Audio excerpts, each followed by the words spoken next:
Hello and welcome to Season 6 of Unequal Sequel. My name is Dave and I'm one of the two hosts of this simple podcast. And I'm Rich and I'm the other host of this simple podcast. It doesn't feel very simple to make it, mate. Think of me as Kong to Dave's Godzilla.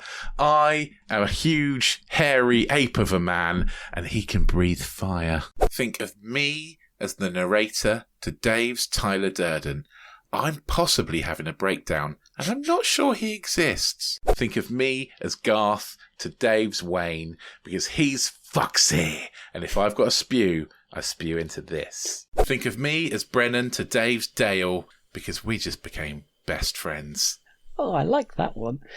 The premise of Unequal Sequel is very simple. We ask our guests their best ever sequel, worst ever sequel, and finally their dream sequel.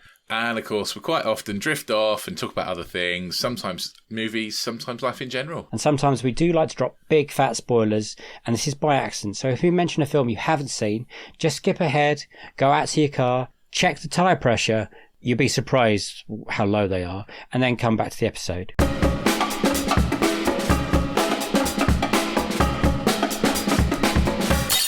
Can you remember the first sequel you ever watched? I think I can. Go on then. Literally been researching this to look back. I've obviously done what we do is open the old letterbox, look through. Like, luckily, I have attempted to record every film I've ever seen in my life on that. Wow. Sorry, all of them? Yeah. So I basically, obviously, there will be some missing somewhere, but like I have gone back through and tried to it, because the thing is from a young age I kept like a film diary. Like, anyway, so basically, oh, you're committed. When I was like obsessed with film from a really, really early age. Like, so when I got my first ever Halliwell's film guide. Do you guys remember those? Yeah, I do, yeah. So I bought one of those in 1996, and that was like basically for people who were born after the internet became like a normal kind of everyday thing. These were the gigantic phone books that basically had every film like ever made listed in them, essentially. And basically I took this book and worked my way through from A to Z, noting down every film I'd ever seen through this book, and like filled up like 2 or 3 notebooks with that, like when I was like 11. And then I added to it from them. And then when Letterboxd came along, I like took all those notebooks and basically put them onto Letterboxd. Wow. And then obviously started adding from there. So usually I can look back over things and kind of work things out. And so looking back, I'm pretty fucking sure the first ever sequel I would have seen would have been Superman 2, the Christopher Reeve Superman 2, yeah. 1980, because I was born in 1985. Right on, brother. There we go, yeah. And I was straight away, like a big superhero nerd, fell in love with Batman, Superman, everything like that. And they would have definitely been some of the earliest kind of franchise films I saw. And when I think about like sequels, because that's the thing, in the mid 80s, like we weren't quite living in like the IP oversaturated times that we are now. Yeah. And I definitely think it would have been the first proper kind of series I would have kind of watched, because obviously by then it would have been on TV already, kind of thing, by the time I was born and stuff. So it would have been easy to watch. There would have been a hard rotation. So yeah, I think it would have been Superman 2. Yes, the first film I saw in the cinema was actually a sequel. Brilliant. Which was Return to Oz. Oh, Nightmare Fuel. Oh, nice. I think my mum probably thought, oh, it's like a sequel to The Wizard of Oz. How bad could it be? Nightmares. I mean, the wheelies were like, oh my God, these are scary. Princess Mombi taking off her head and cutting off other people's heads all the time. That whole scene with the big, like that room with all the heads that she has in it, and then Dorothy goes in and then they wake up and all start screaming. Yeah, that caused a lot of nightmares. And then to continue with the PTSD, right, my mum thought it would be good to buy the audio tape of the book.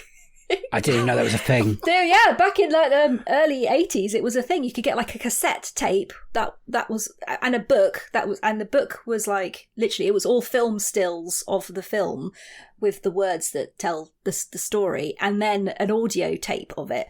So that used to be played to me to go to sleep at night.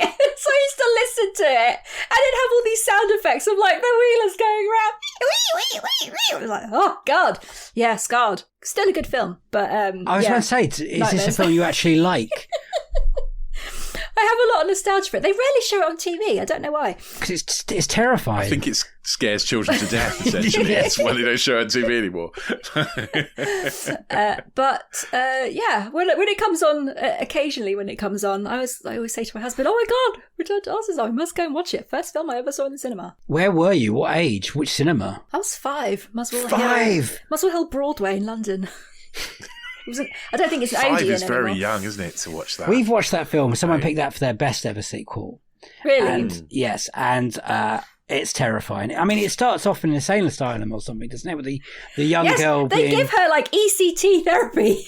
Yeah, it's bad. To shock these visions and stories of Oz out of her brain. There's nothing magic. Well, there is magic in it, but it's just it's a bizarre sequel, which I remember seeing not as young as 5 and thinking, oh, well, I've never seen that. And it's kind of put me off watching I've never seen The Wizard of Oz all the way through. You're still scared of it now. Because I don't like, right? I don't like puppets and stuff like that. So that is off the, no, thank you. The only thing I like is the moose head thing. That makes me laugh. But the wheelies is terrifying. You don't like TikTok? TikTok's weird, isn't it? They've got a weird cameo of the lion and the scarecrow and stuff right at the end. So yeah. Fun fact: I think the guy that was in TikTok was a Blue Peter presenter.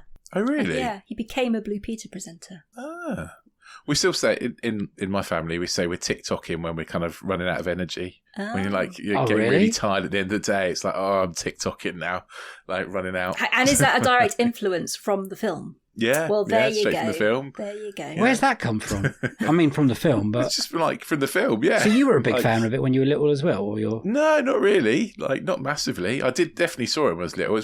We saw it at the cinema, I think. I'm going to say Die Hard 2. I'm sure it wasn't the first sequel I've ever seen. Yeah. But I do remember seeing it at the cinema and being very excited about it. And it still gives me an excited tinkle whenever there's a chance to watch it. I don't even know. It's one of those films I'm not even sure how good it is, to be honest. It certainly doesn't quite shape up compared to the original. We used to fly, because my mum's American, we used to fly to Washington every summer to see her family. Right. Through Dulles Airport, which is obviously where it's set. Cool. Never with Windsor Airlines, thankfully. I always have had a memory of, always thought about Die Hard in that film. It's quite an unusual shape building, and big fan of that. Big fan of that film. Big fan of the twist with the Special Forces guys and the whole. Where had they been serving together? It was in Granada or something. Some random place. Something like that. I thought that was very cool with the different tape that they had on their blanks and whatnot. And the icicle, and I enjoyed that. I enjoy the memory of that film a lot and seeing it at the cinema. Did you ever look out for people passing presents under a table to each other while you're sat in the airport? Inevitably, I think we got in a lot of trouble with grumpy parking people as well outside. My grandfather would give as good as he got on that front, but that was a good holiday memory, movie holiday memory. Did you were you? I've got a few questions about Die Hard 2 now. Yeah. Do you think it's underrated as a film? As I say, it's difficult. I just feel a bit close to it because it's got a bit of a nostalgic memory for me. I think people tend to think that Die Hard with a Vengeance, and then Die Hard 2, probably a distant second. It's probably the Temple of Doom of the Darks, I would say, in terms of the esteem in which it's held. But I think it's great. Yeah, it does the job really well. It makes it. I'm trying to think, because we'll go on to talk about another film that feels like it's sort of aping the original. Yeah, and it definitely does establish the formula, doesn't it? It kind of re-establishes the formula. It's probably got me Back to the Future 2. I did love the first movie. I was very excited about seeing it. Terminator 2 is probably the biggest moment I remember, but in terms of the first one I saw, probably Back to the Future 2. Yeah, just because I remember it was on the back of cereal packets, and in cereals you could collect these little booklets, these little pamphlets, and there were 6 of them. And I remember asking my dad and my sister, because I had all 5. I had 5, I didn't have the 6th, of these little pamphlets. There were mini like comics. I wish I still had them. They probably were something. Are. And they were inside like Rice Krispie cereal packets or cornflakes. I don't know which one. So I said to my dad and sister, there's one missing. I wasn't going to the supermarket. I didn't want to. So I said, don't pick one from the front. Just pick randomly a Rice Krispies from the back. Anyway, they came back. The Rice Krispies got really excited. I was like, oh my God. And it was the right one. It was the right comic in there. And it was unbelievable. I had all 6. I was so happy, so proud. So yeah, Back to the Future 2 was a big sort of moment for me. I remember it vividly. So that's the one. And were the comics like the story of the movie, or were they? Yeah, story of the movie done in like Beano style. Oh, wow. You know, it was that kind That's of. really cool. Yeah, I know. It's so cool. I probably thumbed the shit out of them and ruined them. So they were probably useless, but I still really like them, and I wish I'd kept them as just some sort of little cool. Did you get to see Back to the Future 2 in the cinema then? I think I did. I might have been too young, you know. But I'm pretty sure I felt like I did. I think it was like a PG, right? I think so. So I think so. So I think I did go to the cinema. I'd be surprised if I did. I bet that would have been a moment. And like you said, you've seen the first one at that point, had you? Yeah, absolutely. And fell in love with that. I mean, what a movie. It's just an incredible movie. In fact, for my stepson's 10th birthday, we hired a cinema, got a load of his mates who'd never seen the movie, and put it on in a friend's cinema. So it wasn't too expensive. And we put it on for them for the first time. The opening, they're all chucking sweets, messing around. By like 6 minutes in, deadly silent, laughing, enjoying it. And I got to watch it like through their eyes. It was incredible. Amazing. Such a moment. Was that the first time that you saw it? Yeah, most of it. I think everyone in that who were younger than I was, it's the first time they'd seen it. Wow. Yeah, I don't think I've ever Quite seen incredible. Back to the Future on the cinema. And I don't want to make you feel bad, but I literally just Googled Back to the Future cereal box comics, and there's one on eBay for £1,250. You serious? Yeah, I'm serious. Oh yeah. my God. And is that all 6, or is It's that just one of them? Yeah, That's it's just one one comic. Just one. Oh my God! So Yeah. imagine having the whole collection. That hurts. But only in a good way. I mean, look, you know, I wouldn't have had it in the packet or anything. It wasn't sealed. It was, you know, literally thumb through. Was it cornflakes? Or was it Rice Krispies? Can you remember which I one? don't know. I does it just say? put it just says Kellogg's on here, so I'm not sure which Kellogg's. one it is. Yeah, but one of them. yeah, it's. Yeah. I mean, it's graded, so it's like properly been looked after. Oh, kind of okay. thing, but Yeah, whereas still, mine would have been. that I'd is- have drawn on that's it. a coloured lot it of in. money. It's a lot of money, isn't it, for a little comic that was in a cereal packet? In fact, I remember it so vividly. And the fact my sister and dad picked the right one, honestly, it was unbelievable. I think I got loads of 4. The loads of number 4 kept coming, and you didn't get cereal very No, often. exactly. So, you know, I can see you just forcing it down you just to get another one. What is your best ever sequel? Well, I think now I wanted to avoid anything that you guys had already talked about. So I had a look at and you guys got like the heavy hitters. You got like your Terminator 2s and your Dark Knights and stuff like that. I've gone with Exorcist 3. Nice. This is definitely one we've never spoken about. So have you guys seen it before? Nope. I haven't. No, we watched it. I watched it for this podcast. I'd never seen it before. I'd heard that 2 is notoriously bad, but I didn't really know anything about 3. Didn't know it was a thing. Didn't know it was a thing. That's the thing. That's the thing. Like nobody really. I mean, you've got like a small cult who are like, you know, the people who like really love this film, but the fact that it's a sequel to one of the biggest films of all time, and it's a franchise that is still ongoing. We're still getting Exorcist movies, but like nobody really knows about the third one. And the thing is, in terms of like all the Exorcist sequels, they can all sort of be categorized as failures, and this one is as well in terms of like box office and stuff. But it's such a fascinating film, and I think it's the fact that you simply cannot replicate the first Exorcist. And so for the fact that they actually try to do something interesting, something different, still within that world, and I think it's really entertaining. It's really funny early on, and everybody who I've shown it to has been converted by it. They're like I mean, just I think you've got Brad Dourif doing maybe some of his best work. Give that man an Oscar in this film. It's incredible. Right, like just the monologues that he gives, and you're just kind of like you're transfixed by him. I think it manages. The first Exorcist is such a strange beast in that it is simultaneously sort of a controversial, explicit, movie, but also the biggest blockbuster of that year, and also prestige Oscar contender. That could be all these three things. It's lightning in a bottle. The third one definitely didn't set the world on fire. It certainly wasn't like a huge blockbuster, but I think it does a good job of being both, at times a strange and arty movie, but also an entertaining, like, horror with detective elements in there as well. It's especially after number 2, which is a strong contender for one of the worst sequels ever made. Okay. I want to love 2 so much because I love a hot mess, and that's certainly what the second one is. But it's so strange, but it's so boring. Okay. Number 2 involves none of the creative team of the original. It's obviously got Linda Blair back, but that's about it. This one, written and directed by William Peter Blatty, who wrote the novel and the screenplay for the original one. Initially, it was going to be William Friedkin was going to come back, but Friedkin dropped out for a while.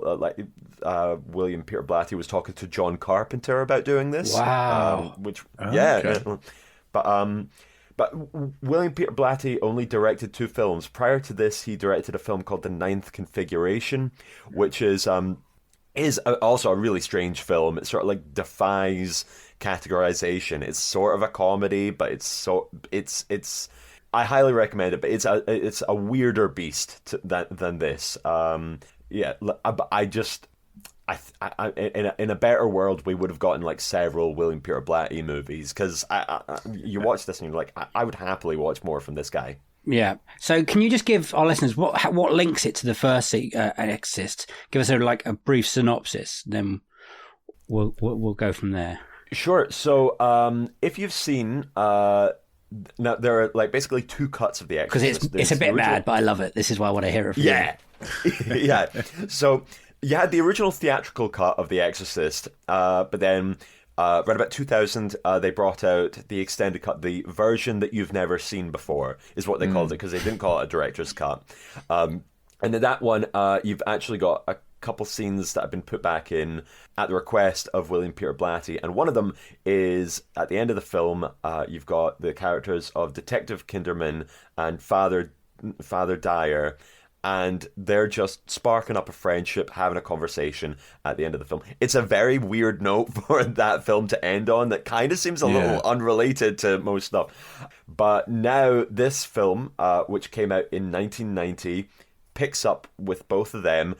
Both have been recast. Empire Strikes Back, episode 5. Or the second one? Yeah. The second one or the fifth one? Yeah. It's Empire such a good choice. The second Star Wars film made. Thankfully, you're the first person this is our 6th season now of picking that sequel. And me and Rich can't believe it hasn't. That's so weird. Someone hasn't picked isn't it? I thought that would have been the first episode. Yeah, I think a lot of people thought that everyone would have picked it. And then when we tell everyone that no one's picked it yet, they're like, shit, should have picked that. Because some people have picked some really weird and wonderful sequels. Yeah. We had Young Guns 2 as someone's best sequel. Oh, wow. Yeah, he was really annoyed when he found out Empire Strikes Back hadn't been at that point. Or, I don't think at that point anyone had picked Godfather 2. Either. Wow. But what was so incredible about films, it's what that film means to you. So when Michael watched Young Guns 2 when he was young, he really enjoyed it. It means a lot to him, blah, blah, blah. Yeah, fair enough. And Star Wars means a lot to a lot of people. So let's talk about your Star Wars history. When did you first see Empire? So I got introduced to Star Wars quite late, because I think Star Wars and Star Trek occupied the same space in my head when I was a kid. You're right. Because I grew up in a single parent household with my mum, and my mum had no inclination to make sure that I was properly educated on Star Wars growing up. That was not one of her priorities as a single mother. So sort of Star Wars kind of missed me. It was just slightly before my time anyway, and then it didn't seem to be on TV that much. So it's one of those that wasn't really on the telly. So whereas I got to watch Superman and even like there were certain Disney films that were on TV, like Robin Hood and Sword in the Stone. They were always on the telly, but then the other ones weren't. So it's not one that I got. And then I think it was only when Phantom Menace got released, and there was such a big hype around it that I was like, I feel like I need to, if I want to watch that, I need to watch these. Yeah. And then one of my neighbors had him on VHS. He had the trilogy. Brilliant. Oh, I think what happened was, so I was walking past his house and he was out just having a little cigarette. And I think we just got talking, and he was like, and he's a few years older than me, about 10 years older than me. And he's like, oh, are you looking forward to the new Star Wars film? And I kind of laughed, like, Star Wars, nerd. And then he looked at me like I saw at his mum. And I was like, oh, maybe I should take that back. And he basically forced the Star Wars trilogy on me, the VHS set that he had. And then I think that week or that weekend or whatever, I sat down with my siblings, and because we watched movies together. Yeah. And we watched it, and 4, 5, 6, I think we watched it over consecutive evenings. And yeah, it was amazing. Since then, I'm in. Oh, Brilliant. just brilliant. So I was like 17, I guess. Wow. 16, 17. Okay. Yeah, quite late. That is pretty late. Yeah. So is Empire your favourite of the three? Yeah, for sure. I think episode 6 is awful. And I hate the Ewoks so much, but that's a conversation for a different time. Dave's going to cry because it's his favourite. We could have that conversation later. It's the best Star Wars. So you're 17 and you watched Star Wars, and that didn't put you off. What did you think of that one? How did that grab you in the first place? Was it the characters? Yeah, I think the characters more than, because actually, if you look back at it now, Star Wars is quite a slow, ponderous film. Yeah. It kind of moves along at a very gentle pace, and then the action is also not amazing by today's standards. By today's standards, it's appalling. Yeah. Probably even by those standards, because you had Indiana Jones around that time. So even by those standards, the action wasn't incredible, but the story was really good, and the characters were great and really hooked you in. And even like C3PO was really annoying, but then R2-D2 was like really cute and sort of felt like an actual hero. And then Princess Leia was great. Han Solo was obviously incredible. Yeah. I think really what hooked me in was when Han Solo killed Greedo. Yeah. When Han Solo shot Greedo, I think that was the point. I was like, you son of a bitch, I'm in. Like that, because that didn't feel like the sort of thing a hero should do. Yeah. No. I like that. I think that's what hooked me in. And then you get to the end, right? And then you're like, okay, they've won, but then that Darth Vader character's not died because his ship spun off. He's just spinning away somewhere. He's spinning away somewhere on the waltzers.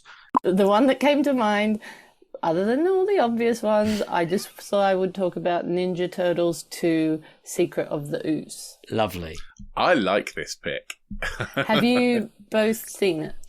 I watched it about 3 or 4 days ago. I had seen it before, but I hadn't seen it for a long time. And then I'd spoken to Dave, and Dave was like, I'm not sure if it stands up. And I watched it, and I was like, I really enjoyed it. I had a lot of fun. Yeah. I haven't watched it for a while, so you will definitely remember. You'll know a lot more than I do. I may be embarrassed how much it doesn't stand up.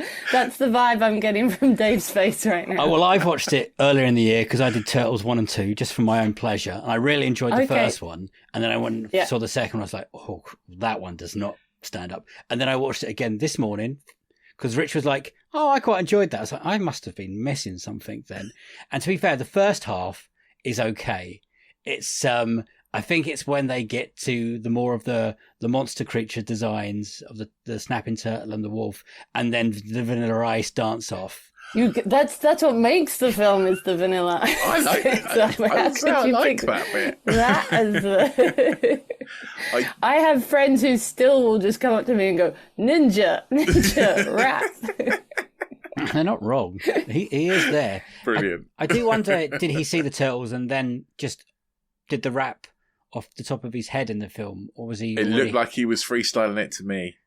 Really? I would have guessed he was handed the lyrics and the music. I think in real life he probably was, but in the story it looked like he was just... Oh, I see, in the story you mean. Yeah. So I think we're going to have to turn back time a little bit here, Heidi. How and why did this become so important to you? I think that as I said, me and my brother watched a lot of ninja films in general. Right. And I don't know what it was like here, but the Ninja Turtles were like massive, beloved yeah, in Australia. Yeah. So I loved the Ninja Turtles, and my memory is that I don't know if your rule is that the sequel has to be better than the original. We have no rules. Not necessarily, no. I think, like, critically, number one is a better film, but number two, for a child, I think they just did such great set pieces, like the opening scene of them fighting in a shopping center and using all the stuff as weapons, yo-yos and that. Yeah. I was just like, this is genius. I want to live in a shopping center and fight with ninjas. So I think the big memory for me was like that and Vanilla Ice and that, but just that it was a very fun, very big set pieces, and it had I mean, obviously as an adult I'm sure it doesn't hold up, but as a kid's film, it's wonderful. I think they picked the fun, like, because number one in my memory that's quite dark, and which is like great for adults, but I don't think that it suited kids as much as number two did. Two's definitely lighter, it's definitely more for kids. But I gotta be honest, I thought it was loads of fun. I went into it because David said, it doesn't really stand up. And I was going into it expecting it to be really bad. And then about half an hour in, I'm like, I really enjoyed this. I'm having a good time.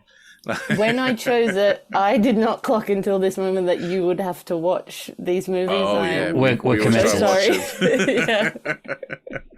And this is why you were like going, have you picked your movies so you didn't have to watch them in the morning? Don't be sorry. It's all good.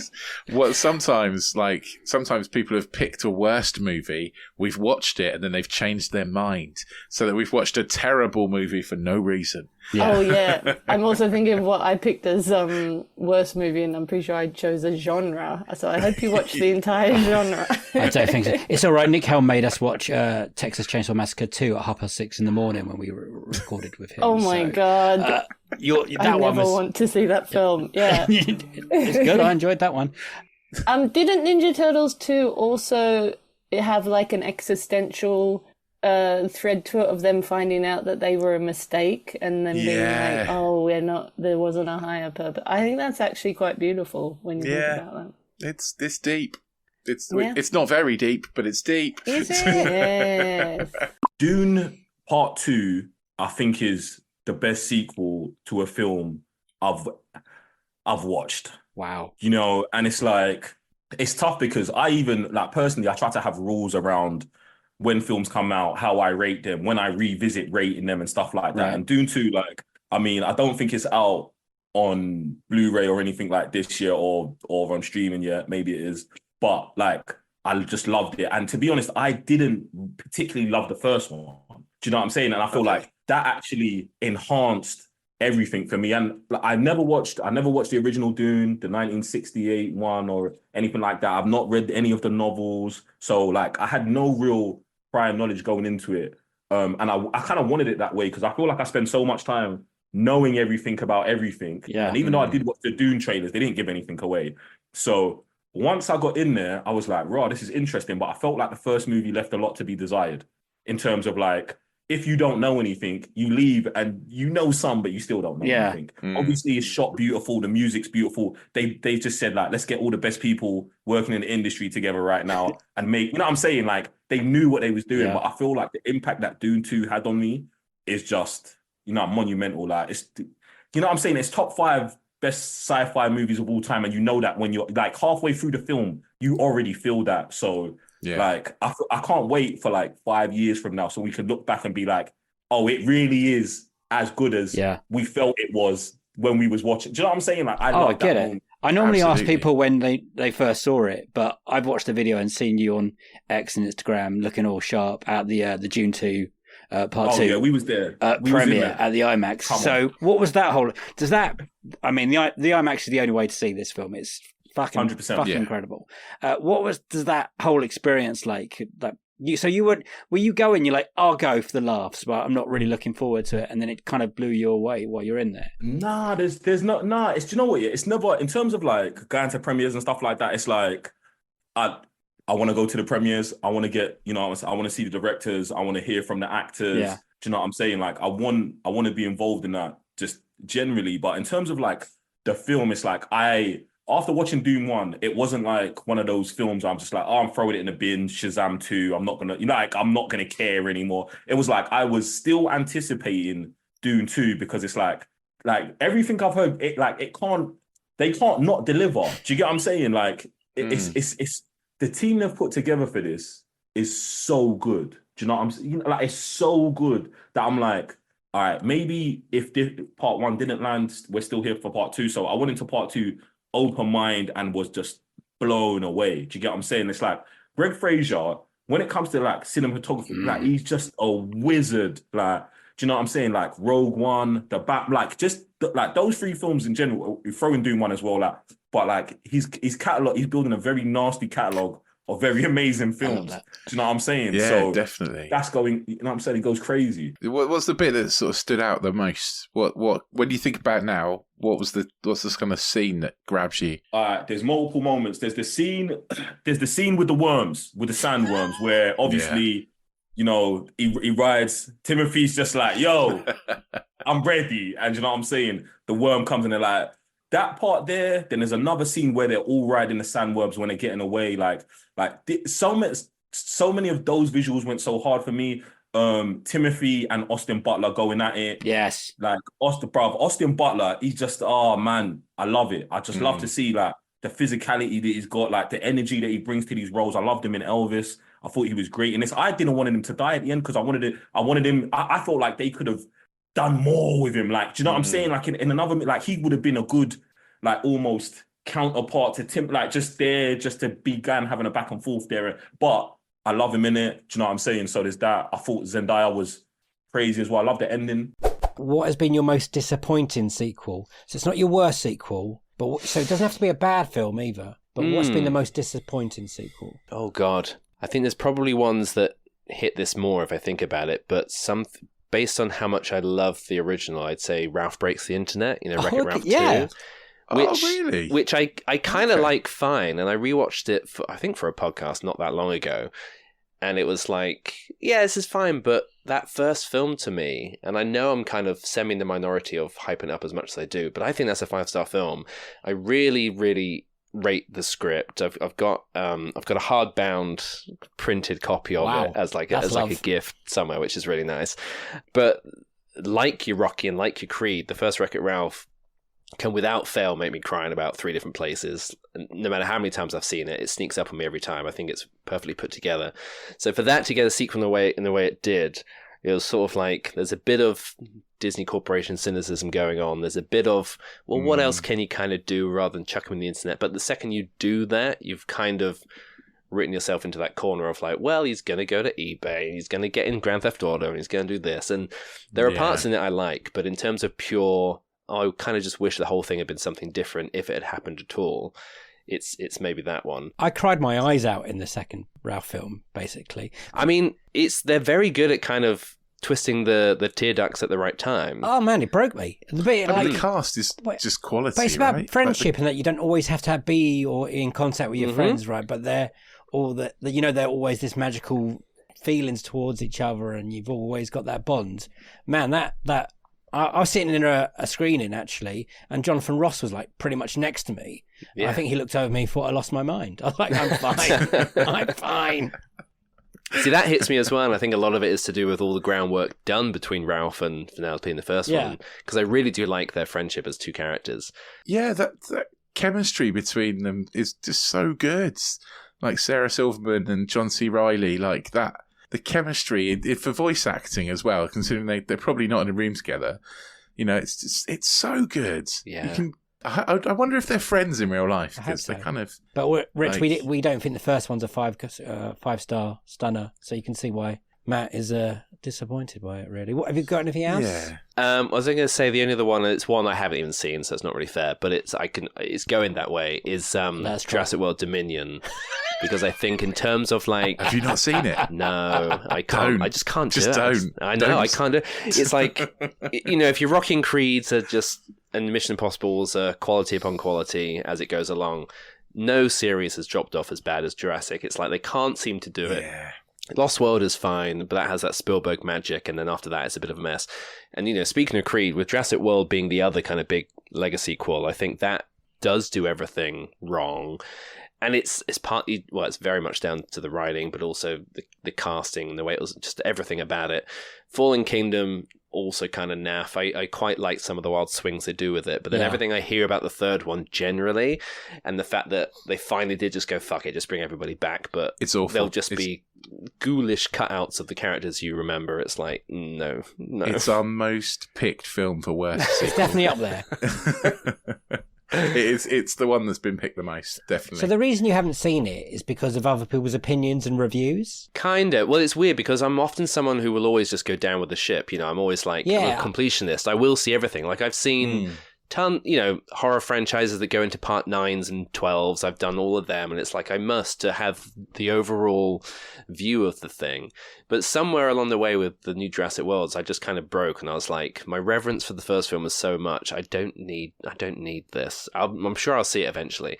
But when it kind of was out, I was like, no part of me is making myself leave this house and go and see something I know that's going to annoy me. And then since it's been out, I just haven't caught it. And so I'm sure I will at some point. I would love to be You there don't when need you to. do.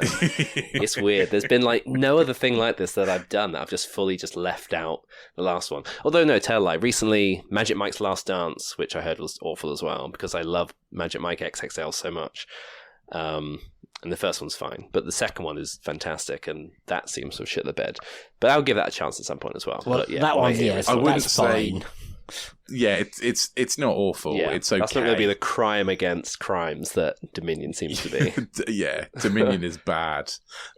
There's stuff that happens in Jurassic Park that I don't think we'll ever get our heads around of how they got there.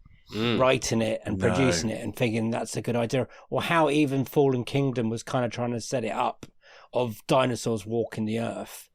And you think, oh wow, wonder where they can go with that. And then they put them into another kind of park thing. Yeah. I've had someone say that nowhere. it's very much the Star Wars sequel trilogy of dinosaur films, because that Jurassic World is The Force Awakens, play the hits, bring in some new characters, whatever. Fallen Kingdom is like The Last Jedi, where they try something different, try burning it all down, setting them off on a new path. And then the third one, the original director comes back, reverses everything, and makes some dumb film about bugs or something. It feels like a franchise that is crying out to have a breather. I mean, like any of the sort of post Endgame Marvels for me, probably. Yeah. I don't know.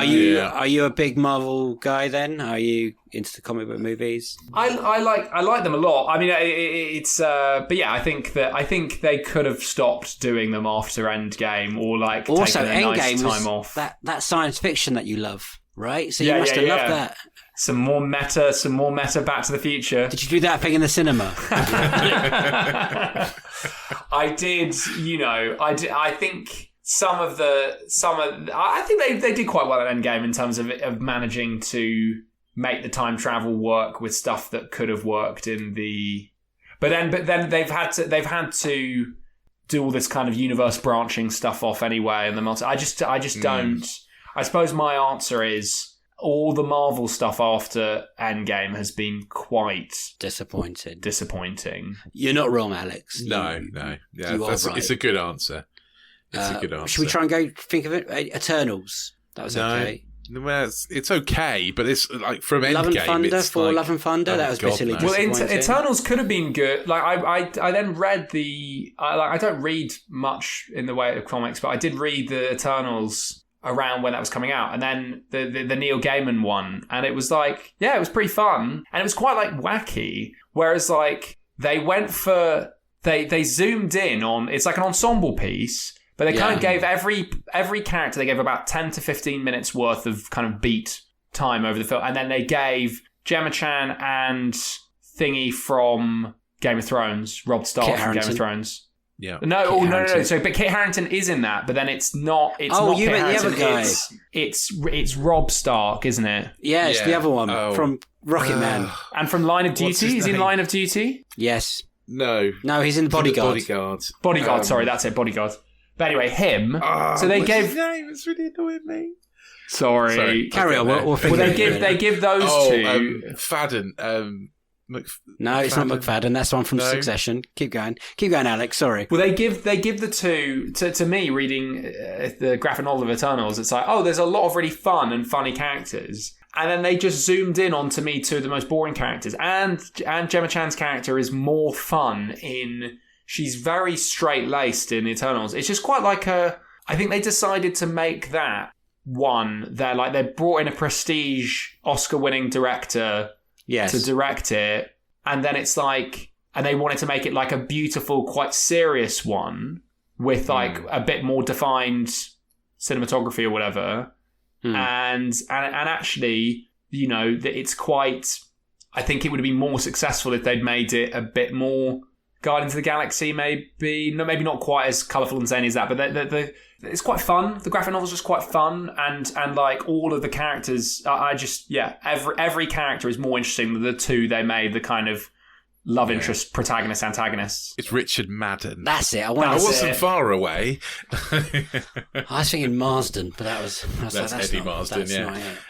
But yeah, I think I agree with you on Eternals. I think it's one that it was so close to being good, and it also smacks a little bit of saying, let's give this brilliant director free reign, and actually once we've seen the free reign, we're going to take it back and cut bits and reshoot. And it was still awfully long. It was very studio interference-y, wasn't it? Well, and the way it ends, that you've got just a lot of mad where it's like Harry Styles rocks up. Let's not forget Harry Styles rocking up in one of the post-credit sequences. He hasn't turned up yet. I forgot about that, yeah. Yeah. And it's like, and then Samuel L. Jackson comes being like, I'm forming something called the One Direction Initiative. Would you like to join? Indiana Jones and the Kingdom of the Crystal Skull. I still can't even get the title right in my head. I have to really think about it. It's rad. Yeah, it's just all bad. It was dire. I'm a die-hard indie fan. I forgive a lot of the bad bits in Dial of Destiny because I really like the opening. I even like the fake kind of de-aged indie. I can let it go because I was just so excited to be watching Indiana Jones in the cinema. But Crystal Skull, I just can't forgive it. Like, it's everything you said is just it's just awful. From Ray Winston's whatever that accent is to the CGI to Shia LaBeouf. God knows what film he's in. Everyone's in a different movie. Like, it's so bad. Yeah, no, I agree. Dial of Destiny felt more cohesive. There were still some bits where I was like, look, Indiana Jones riding a horse through Times Square should be more exciting than this is, and I don't know why it's not more exciting, but I can only think it's got something to do with not being real, and my brain just knows it's not real, so it doesn't feel like a real stunt. Even if I'm sure components of it were real. So it was... I'm guessing there's a man on a horse. Somewhere there's a man on a horse. In Times Square. Yeah. Yes. But he's not in Times Square. I think that's the thing where, they used to have to... They're really on that rope bridge between two cliffs in Temple of Doom. Yeah. Where full well they wouldn't... Like, they're in trucks in Kingdom Crystal Skull. Yeah. They're in... They're just in like trucks, and they're not in a truck, and it's just really weird. Like, just drive them through a field. I don't understand why it's so hard. Yeah, and a lot of people talk about the fridge, and I just don't understand how Indy's even in that situation in the first place. Like, I don't know. It all feels a bit wrong. And I even watched a YouTube video about it where they're like, he could have survived the fridge because, there could be lead-lined fridges and stuff. I'm like, but not the impact. You can't fly through the air. He might have survived the radiation blast, but not smashing himself to pieces like inside a fridge. I've got a quick question about your first showing. You said a minute ago you took your wife and some friends to go and see Kingdom of Crystal Skull. Is that the first time your wife saw any kind of Indiana Jones that you know of? I think she would say no. I'm pretty sure yes. That's a bad start. And did it do damage? Well, she definitely hasn't watched any of the others with me, but weirdly enough, we have tickets for to see Raiders at the Albert Hall with the live orchestra. Oh, that would be amazing. In a couple of weeks. So I'm fully ready to get to we did this with The Matrix a couple of months ago. I'm fully ready to get to the end of it and for her to say, do you know what? I haven't seen that.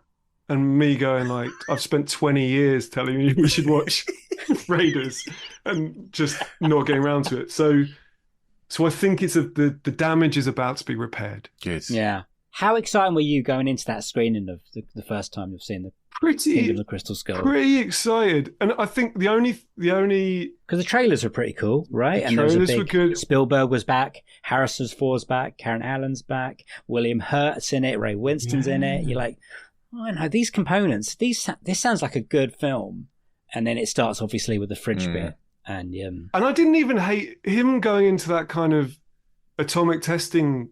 I thought it was really good at setting its time in kind of where we are in the history of Indiana Jones and the history of the world and stuff. And I was sort of like, Indy in the 50s, like I'm into this. But then it just went downhill from there. So yeah, my excitement levels were pretty high, similar to how, like I obviously don't learn, similar to how excited I was about Phantom Menace. But I think, and I'm sure you've done Phantom Menace already on this podcast, but I think the difference is, the sinking feeling was the same, right? In Phantom Menace, you're sitting there and they're talking about Federation tax or whatever the fuck they're going on about, and your blockades heart starts to sink, and you go, "Oh no, I think this is going to be bad." Yeah. But then there's enough moments in Phantom Menace where I feel like their heart is in the right place. Like, you know, the pod chase is inarguably really good, and Liam Neeson's great, and Darth Maul's great. There just wasn't enough moments like that where I felt like they were trying to do their best. What is your worst sequel ever? My worst sequel ever is Home Alone 2, Lost in New York. This is controversial. I really hate it. I'm sorry. I know people really like it and they grew up with it, and I'm probably going to get hexed, but I really don't like this film at all. I can't wait to hear why. Well, I mean, I haven't got anything revolutionary to say about it, to be honest. It's just the sheer aching kind of reduxness of it, and the laziness of the story is just, I don't know. I also feel like, I think the thing that it's not really so much the fact that it kind of repeats all of the same beats of the first film, which for me is always a crime in a sequel, because it's just, you know, you have to. I think you have to try and do something creative, take it in a different direction or whatever. But it's just the spirit of the film just feels off compared to the first one. There's something in it that just feels. Maybe it's the New York as a location feels a bit cold compared to the warm sort of Chicago suburbs of the first movie, and maybe it's just that it doesn't have. You know, it's not as concentratedly festive as the first film for that reason. I think that the violence of the third act is kind of mean-spirited. Like, I know that the Wet Bandits got smashed up in the first film, but I think in this one they take it just a notch too far, and it's just a bit like bullying almost.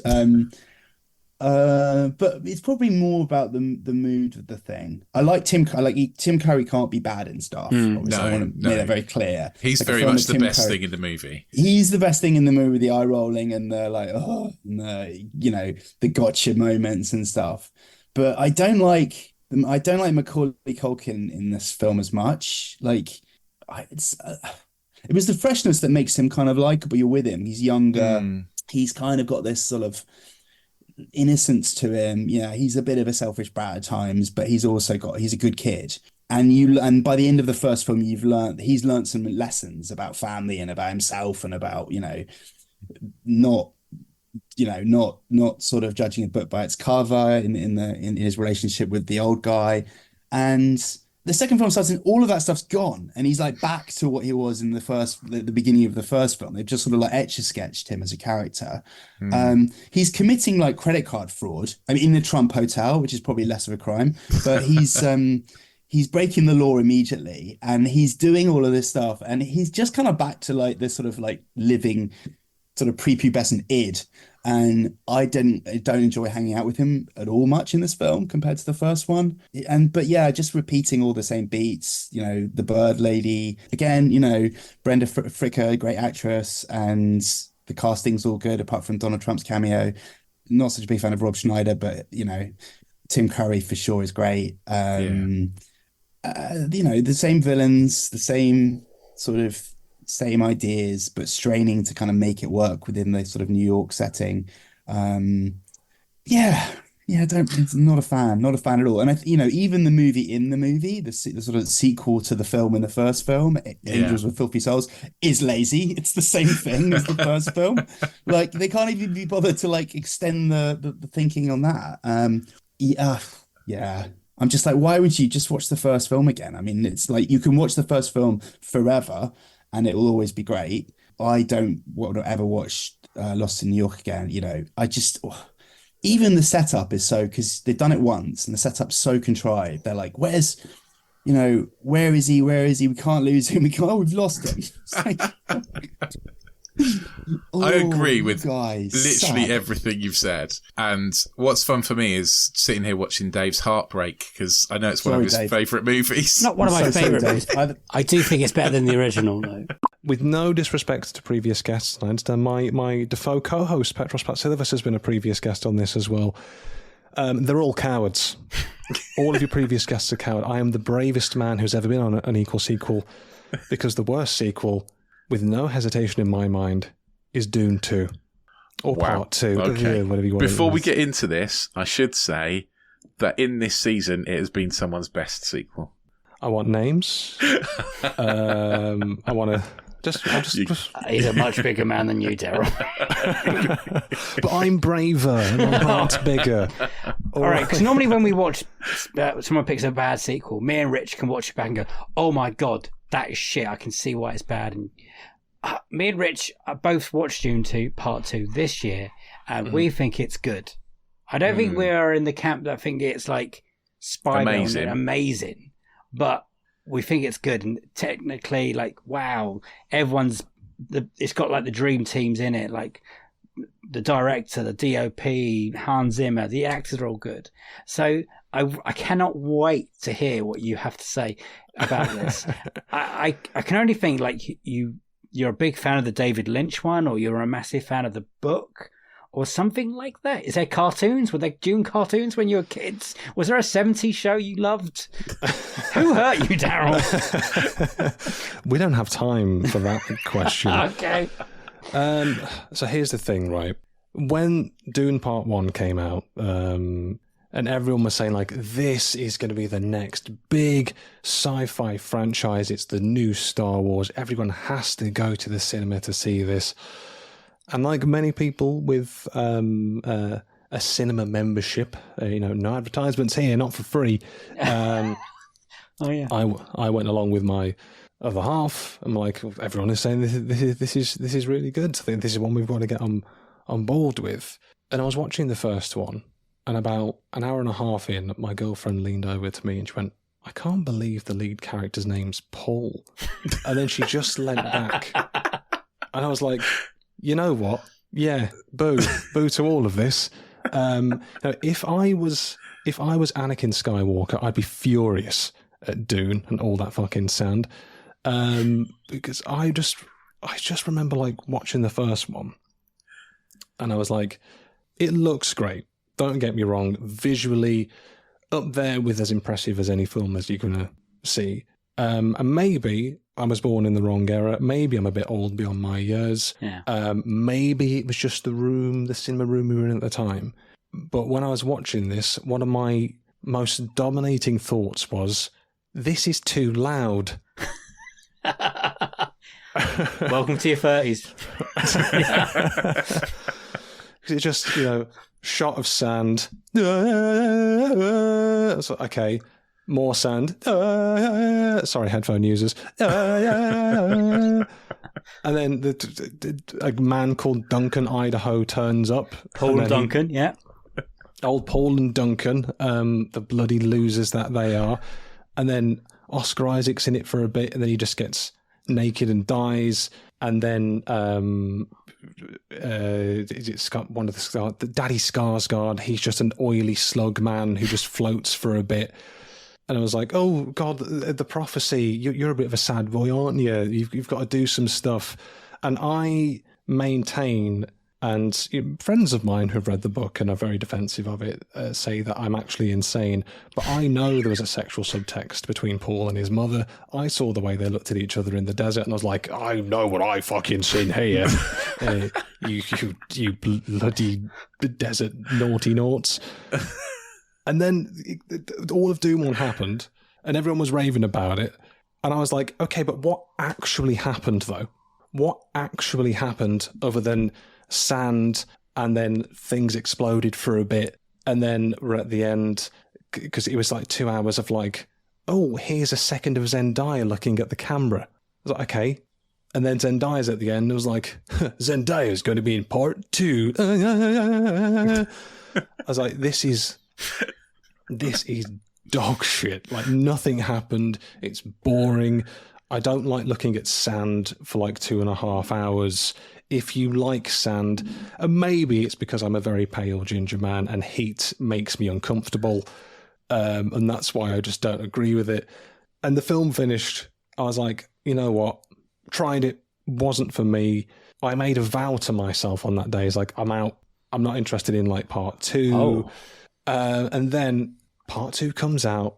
And then I think was it like part 1 at Cannes or something? It got a standing ovation, and like they'll stand for anything at Cannes. They've got no spine. They'd stand for a fucking dog turd on the stage and applaud that for 5 minutes. And I was like, I'm not interested. Don't really care for it. And then, because I'm weak, everyone kept reviewing it with like, this is actually great. This is actually the best sequel of all time. This is like amazing. Oh my God, like you have to go and see Dune 2. This is what cinema is all about. And those people have never seen Spider-Man 2, because if they had, they wouldn't say things like that. And I was like, you know what? I was like, okay, I'll bite. I'll go see Dune Part 2. And what happened? It was just, Police Academy mission to Moscow. This is a thing. Like, I cannot believe this film was made in 1994. Like, yeah, but it's like it's made in 1964. Like, it's ridiculous. Are you guys fans of the Police Academy franchise? I know. Well, this is a complicated relationship. I want to know yours first. Are you a fan of these films, of all 7? I would say that I am a fan of the Police Academy films. That's a good start. I grew up with the Police Academy movies. I think you've got to be of a very certain generation if you did grow up with the Police Academy films. But I did. They were on literally ITV like constantly. All the time. Literally, I swear, like every week they were on. And so, and obviously they would 100% appeal to a young boy at the end of the day, because they are very silly, slapsticky comedies, which also are a bit fruity in a kind of Carry-On-esque, where there's a little bit of hints of kind of sexual stuff, titillation, like within it. So for a young boy, they're kind of like perfect. And I, had great time with those movies growing up. But actually, even then, I knew Police Academy Mission to Moscow was shit. I knew that was bad. That, in fact, funny enough, that may have been the film that made me realise that some films were bad. Because I think I saw that on like VHS when it came out on VHS, because I was already a massive fan of those movies. I didn't see it at the cinema, but I remember seeing posters for it at the cinema. And by then, I was like a massive fan of the Police Academy films. And of course, the best thing about the Police Academy movies are the Drew Struzan posters. The Drew Struzan posters are incredible. Yes. And obviously they had the new poster for Mission to Moscow up in my local cinema. And I was like, oh my God, a new Police Academy. Because it's that time when obviously the only way you'd hear about a film was seeing a trailer at the cinema or a poster. And I was really excited. I remember getting it on VHS from the local video shop, probably like when it first came out on VHS. And I definitely knew it was bad straight away. And this is, bad in comparison with the others. Yeah. Which are not great works of art at the end of the day. But like I say, I mean, I am a fan, but it is through the fondness and nostalgia for them. I would say that the first 2 films are the only ones that could be described in any way as good. And even then, that might be generous. But like the first 2, I do generally like. I have a soft spot for Citizens on Patrol, but it's not good. Citizens on Patrol. Yeah, it isn't good. It's just because it's the first one I saw, and I kind of have a bit of a soft spot for it. But it's bad. Like they're all bad. Yeah. Oh, I could see that completely. I think Back in Training was the first one I saw, and was the third one. And I think for years I was like, "Oh my god, that's the best sequel!" Like it's of Police Academy, not the best sequel. Imagine that. Imagine if you asked me what the best sequel ever was. I pulled out lads, Police Academy 3, Back in Training. And we would have listened to you talk about it. And I was like, I thought you were about to say you would have ended the call. No. The problem I have with all of these is that I don't know which one's which. They all kind of do. We could go through the whole lot because they came out one after another, didn't they? It was like 84, 85, 86, 87, 88, 89, and the Mission to Moscow was 94. Like, it's 5 years later. Yeah, the first one's great, and then the second one's fine, and the third one's awful. And then I got into Cobra Kai, the series, which is genuinely great, and I can't wait for that to kind of wrap up. And then I did this fourth one, and I found it really interesting in that it is sort of another sequel, but it follows, as we've been talking about, this kind of legacy core rules, where it's like new hero, but some legacy character has come back. In this case, it's Mr. Miyagi, and the new lead is a young Hilary Swank, and it's bad, and it's a karate film. I've written this down, in which Hilary Swank's Julie takes until minute 99 of this 103-minute film to hit somebody. So there's a distinct lack of actual karate in this, and the story, the story it seems to be more interested in telling is just this bratty girl who would much rather just look after a random hawk that lives on her school roof. Basically American Kez. Yeah, it's American Kez with Mr. Miyagi. Oh, that's a bit harsh on her. Her parents have died, guys. Yes, did you not get that from the incredible exposition 5 minutes in, where the grandma comes up and accidentally calls her her mum's name, and Hilary Swank says the line, "My name is Julie. My mother's name was Susan. She was killed in a car accident with my father, and they're both dead." And she's saying that to her grandma, who knows damn well that her own kid is dead. When you say it like that, it sounds like it's a bad. Yeah, it's bad. I mean, in that light, actually, Hilary Swank is the best actor on the planet, because she almost sells that, and I'm like, wow, oh my god. Oh, she's by far the best thing in this movie. Yeah, by a long way. Like, she really puts in a performance. Well, she doesn't return at the end. There's no ending still for her. Bad. There's no conclusion that Julie's learnt her lesson or whatever, and she's it's just a bird flying about. it's just, oh yeah, we've beat Michael Ironside. I was like, fucking hell, there we go. As soon as he popped up, I was like, wow, this is magic. Who, because it's Michael Ironside, is running the football team like a military outfit. Is that what is that about? Alpha League? Is that meant to be the Are they the football team? I thought they were security guards at the school. I mean, they're all in the mid-20s, just clearly. Like Nazis. Yeah. It's his death squad. Yeah, I think it's the trope of, like, he's the hard-ass school coach trying to whip his football players into... So at least that's what I kind of read it as. But it's like murder, right? Yeah. But he's actually just, like, grooming this gang of, like, squad killers and getting involved in trying to beat up teenage girls. It doesn't make any sense. Including Walter Goggins. Yes, baby Walton. Walt, and this one, I believe he's... As he waltz in this just one. Walt Goggins. There were so many surprises at the beginning of this film, and none ever took me by surprise when they started playing M people. Search for the hero inside yourself, or whatever it was. And then also later on in the film, when the monks danced to the Cranberries, it's just... Oh my god. It was just one surprise after another. I've never seen it before, Matt. So have you done 1 to 3? No, I've done 1. I have. Yeah, I've done 1. I'm pretty sure I've done 2. I don't think I've ever done 3. And I've watched season 1 of 2 of Cobra Kai, and I don't want to break your heart. It got too cheesy for me. and I had to, It became very like That's soapy stepping in a away. way that I Yeah, kept it gets enjoying. Very teen drama-y. That's really, I think that's really the only way that this one can be redeemed if Hilary Swank gets in that final season. And she they has just to, bring it right? all Everyone together. else has She been there, has as to. far as I've been told. Yeah, they've been scraping a barrel of like this secondary villain from part 3 is now here. You know, like everyone's there, so she needs to come back. Because Michael Ironside is still alive as well, right? I know. Yeah, and Ironside. Yeah, so he's definitely got to come back. It's just an incredible piece of film that I can't believe it took 99 minutes for her to punch someone or something. I mean, yeah, she does mention she does karate quite early on, and you're like, oh, okay, can't wait to see that. And then she jumps off a rock about an hour in, and you're like, okay, let's see where this. And she gets suspended from school for 2 weeks, and she gets a nice little holiday with Mr. Miyagi, who's Mr. Nanny for most of this film. What sequel seemed like a bad idea, but you ended up liking? Oh, okay. That's a good question. He's thinking.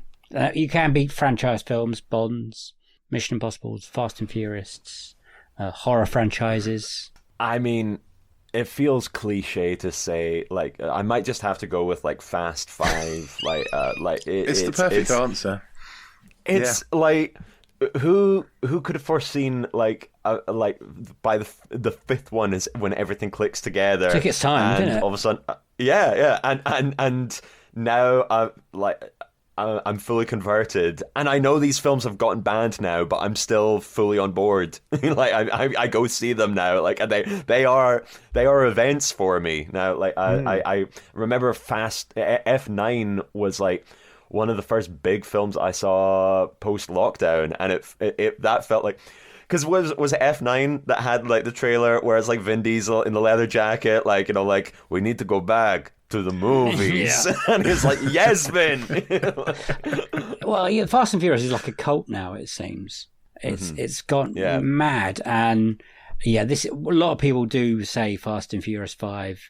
But were you a fan at all? Were you didn't like the first 3 then? 4, actually, at that point. Yeah, so I remember like you had the first 3, and they were fine. You know, you got all the pieces there, and then they did that 4th one, which was just like, okay, we got the team back together, and it's like, okay, but you're like, oh, I appreciate what you're trying there, but for some reason it's just the 5th one. It's all locked in, like, or just it's more fun than the 4th one, and we're just like, you know what, we're having fun with it, like, you know, we're. Yes, like the heist. It's just something about that one where you're like, actually, you know what? I could watch several more of these. And oh god, I remember I was working in the cinema for the 6th one, and it feels like we now know that Jason Statham is in these films. We know this, but being in the cinema, like seeing like at the end of the 6th one, it's like, oh, we're going back to the car crash that killed Han in the 3rd one, but now we're seeing, oh, who's stepping out of the car and who's stepping out of the car. Holy shit, it's Jason Statham, and he's pulling out the phone and he's saying like, Dominic Toretto, you don't know me. Explosion, but you're about to. Oh my god, that's great.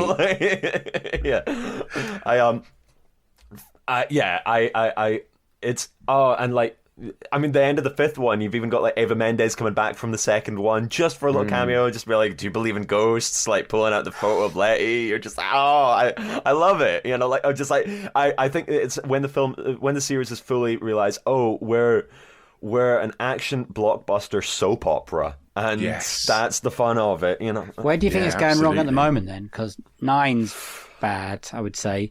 10, what did you think of the last one, setting up the finale? I guess it is now the 11th. It won't be a finale. Come on, Vin Diesel's going to make these till he's 84. Yeah. I think one problem is that Vin Diesel's now got a little bit too much authorship. That, like, I mean, like, to have Justin Lin walk out a week into production, when Justin Lin is the guy that got this back on track, that he's the guy. He's the proper set of hands that, like, even when it's a different director, you feel like his kind of, you know, him looking over it and like making sure it's all working. And for him to step away, I feel like one of the things that makes like 5 so good is like the action scenes do feel tactile, but a lot of like Fast X, you see a lot of green screen. Yeah.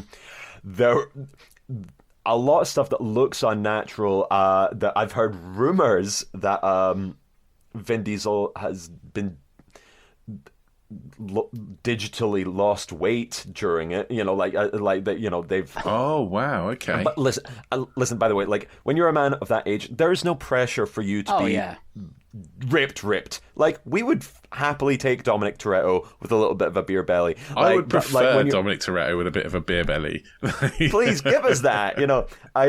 So when you're getting like CGI to maybe get a couple of your chins removed, you look weird and uncanny. Like you've gone from like real life car stunts that are happening to, I don't believe that's a real person stood in front of a real backdrop.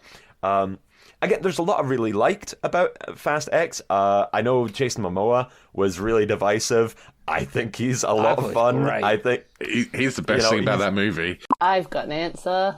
Actually, it's a really good answer. So, in your face. Oh. Yeah.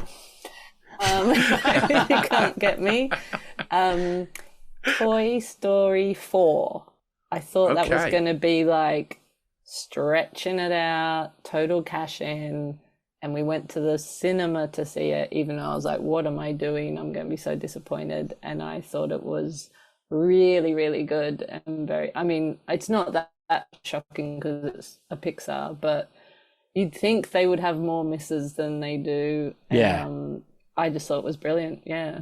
What made you think it was brilliant? I think that genuinely it was the gag rate, which I am just, most of my favorite films are ones where I'm just so, like my favorite films of all time are Anchorman and Airplane and stuff like that, where I'm just like, that gag rate's phenomenal. And Airplane hits a lot. Oh, Airplane 2 I should have picked as my most upsetting sequel. Disappointing. Yeah. So sad. I don't think I've ever seen that one. You do not see it. I don't know who's involved. I'm sure it must have been someone different involved because it's just so much worse. But yeah, I think the gag rate was amazing, and then also that they found a way to still have a beautiful. I think I got very emotional in it because it's basically like number 3 was about having your kids move out of home, metaphorically, and retiring. Oh, this one is like retiring, isn't it? It's like he goes off. Yeah, they go their separate ways. Yeah, and it was very emotional. And there's so much, you feel death so much in all these Toy Story films, and they managed to do it in a fun way. But yeah, I thought it was brilliant, but I didn't think it was going to be. Wow, that is a good one. We haven't had that one on this, because a lot of people have talked about Toy Story 2 and 3, and a lot of people ignore the 4th one, to be honest. Is that like, are people not a fan of the 4th one? I don't want to break it to you, but yes, that seems to be a way. I think the 4th one is fine. I don't think it's... damn me with your faint praise. Yeah, I was like, Rich, you're not selling it. No, I mean, I don't think... I think Toy Story 3 is up here, and Toy Story 4 is a bit down from there, but I don't think it's like... A lot of people really hate on it, and I don't think it's worthy of hate. I think it's just like... not quite as good as 3. Yeah, but would I don't want Buzz and Woody not to be together. You were expecting it to be bad, and it was. Oh, absolutely. Technically, I've answered your question. Oh no, it's a brilliant answer. Absolutely. Oh yeah, you are right. 100%. Oh, we're talking about the film, not just my answer. I remember watching it and coming out. Oh, my whole problem is that I want Buzz and Woody to be together forever, and like sexually. If that's the way, fine. Yeah. It's the only way. Yeah. And when they made them go the separate way at the end of that, I was furious. Yeah, that was sad. And she was a real Yoko Ono, wasn't she? What, Bo Peep? Bo Peep. And by that I mean a very accomplished artist in her own right that then suffered by people wanting the bromance to go on. But yeah, Dave. Yeah, stop. I like Yoko Ono. I literally just thought of that because we just went to her exhibition at the Tate. Oh, how was it? It's amazing. I didn't know much about her art, and my friend got us free tickets, and we were like, "Oh wow, these are like she was a real trailblazer. And then someone who like knows all that art said to me she gave up a huge career to then be demonized by the world. The two dreams, giving up your career and being demonized. I watched that Get Back documentary, and she is there a lot. But then I listened to the Bare Naked Ladies do a song about it. Have you heard that? No. And it's brilliant. It's basically like if I had a woman like Yoko, I would let her do what she wants, kind of thing, because she's great and whatever. It's a great song. And I'm like, yeah, that is unfair on Yoko Ono, to be honest. And then once you start looking, like, she also had quite a good career, and then she gave it up just to make tea for what's his face. Yeah. I mean, if you're going to give up your career for a man, I guess you'd be tempted by dating the most like successful and famous seminal pop star of all time. Okay, I got one for this. Lovely. Batman vs Superman. Okay. Batman vs. Yeah, this might surprise you a little bit. Yes, it has, Jake. The reason why is because obviously I love Man of Steel. Yeah. So Man of Steel comes out, I'm like, yo, I don't even like Superman personally. So me liking Man of Steel, I was quite shocked, but I was just like, Zack Snyder's got this thing that, he can translate someone into something I can understand a bit more. I feel like what they did with it, like humanizing him, he's wandering, whatever. Who cares whatever anyone thinks about Man of Steel? But yeah, I like it. Boom. So then when, the numbers come out and I know how WB are a bit reactionary. So then when we didn't get Man of Steel 2 and I watched the Comic-Con 4H press conference of Zack talking and he said, well, we didn't know what to do. But I had watched an interview before when Zack was saying, oh, we're doing Man of Steel 2 and we're doing this. And I was like, yeah, this is what we want, because obviously the Superman that we got in Man of Steel isn't like Superman. It's like day one or even day zero Superman. Yeah. The next movie is going to be the Man of Tomorrow. Then we're going to get that definitive Superman trilogy. And where that didn't get to play out, and even though I'm a big Batman guy, where we smashed Batman into the sequel and was like, oh, what's the biggest thing, Superman can fight? It's actually Batman. And I was just like, yo, coming off of Nolan's Batman movies, I wanted just something else. We could have just stayed on this Superman vibe for a little bit, but now you smashed in Batman in there, and I just don't feel like, even though I like the film, like I don't love it, I like it a lot, I just felt like Man of Steel 2 would have saved like our collective universe coming out at that point. I think it would have cooled everyone down, and I think WB a lot of the time are very like trigger happy with like doing stuff, and I guess they saw that Man of Steel didn't make $1 billion. I don't think anyone thought it should have made $1 billion besides WB, because they're obviously comparing it to Iron Man 3 that comes off the back of Avengers. Do you know what I'm saying? When they should be comparing it to Iron Man 1, which is the first of their cinematic universe that grossed about 800. And then, I'm saying? That's comparable to Man of Steel. If we had that kind of mindset about it, I feel like maybe it doesn't all like lead to where we are today. And I still am yearning for that Man of Steel 2 movie, which is, Henry Cavill centric, even though in Batman vs Superman, I feel like if he was just going to take one performance of any singular Batman, I might take Ben Affleck's over any one singular performance of anyone else's. I feel like we really needed an Affleck Batman movie before we got that Batman versus Superman movie. It's almost like there was too much. Well, they rushed it. It was too rushed. They were trying to get to Justice League like without the hopper, skipping a jump. But yeah, you said so.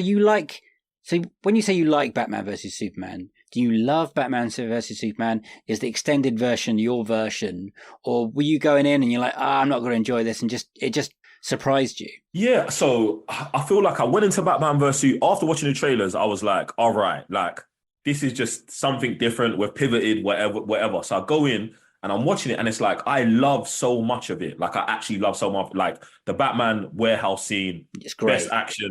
Best action, like, superhero fighting scene maybe I've ever seen. The relationship between Batman and Alfred, I love. The extended scene is definitely my version of it.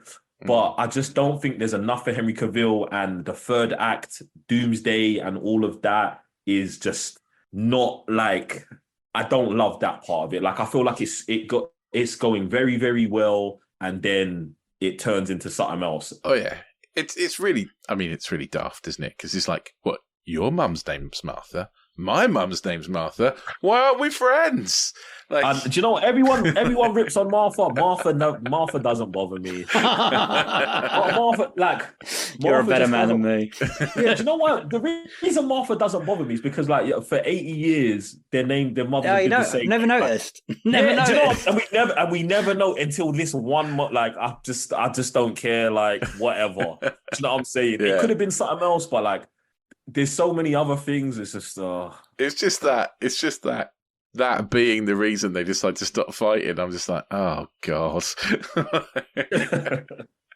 Nah. I miss just good old classic Clark Kent, like his goofiness. And like you said, I think a Man of Steel 2 might have ironed that bit out. Probably say Mission Impossible. What was the first one after 3?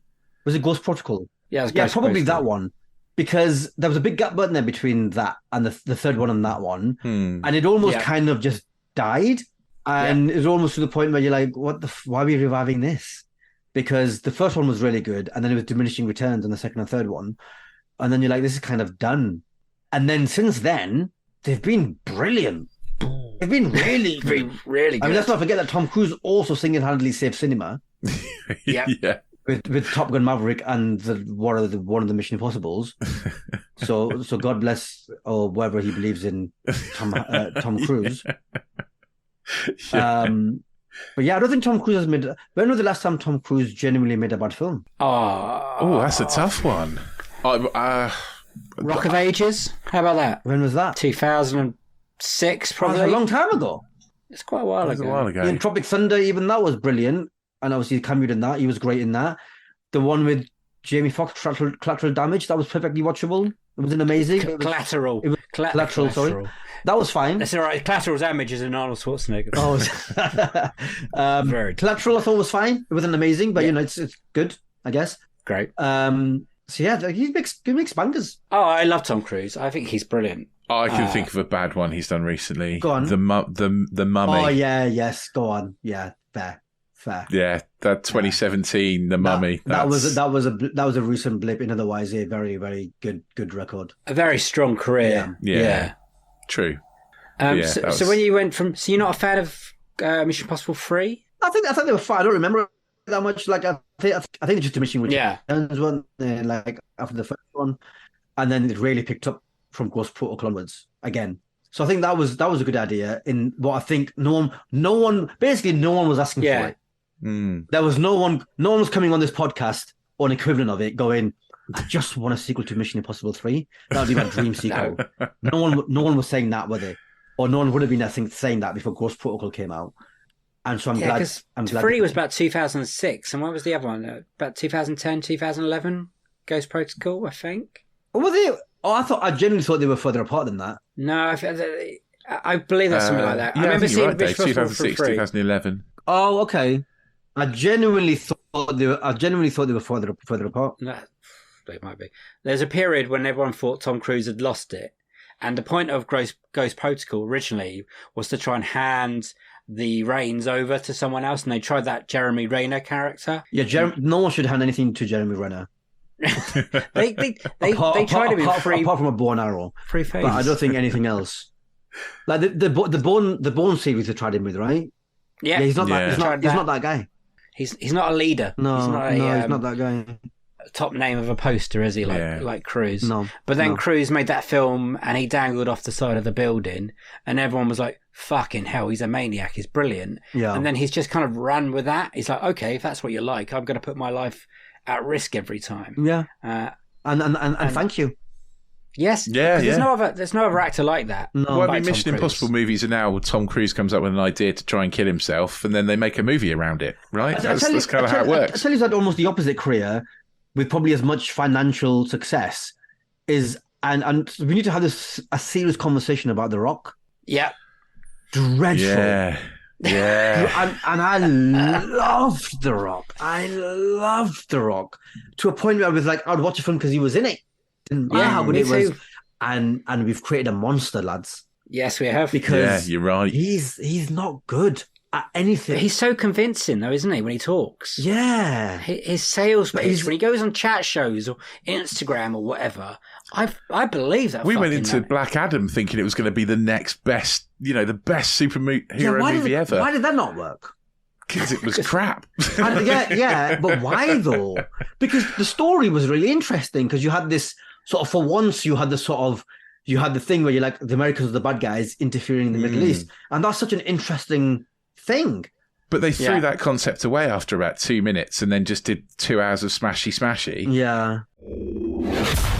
What is your dream sequel? Okay, dream sequel would be Galaxy Quest. What a pick.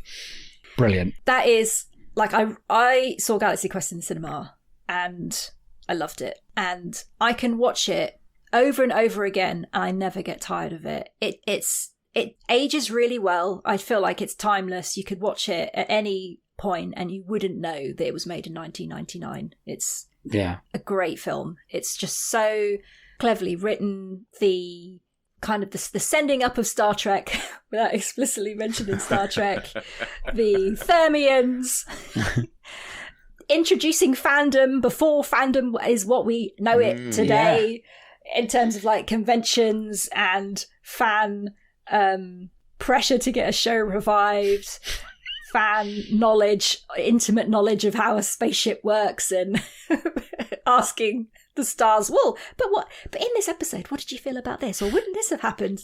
Which we just take for granted as just the norm now, but back then it totally wasn't at all, and they were probably seen more as geeks and nerds.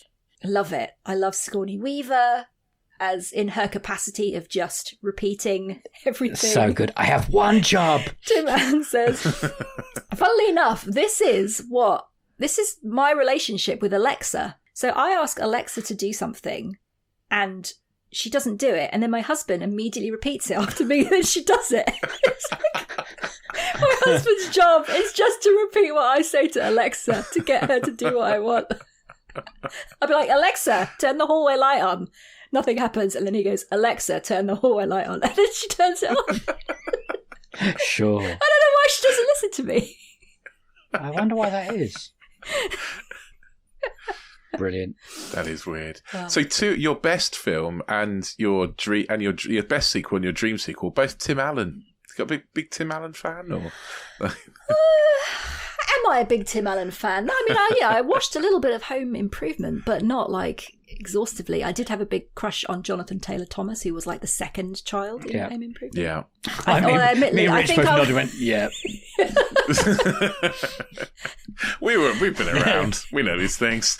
I think I was probably just more in love with so I had like the people that I had crushes on in the 90s.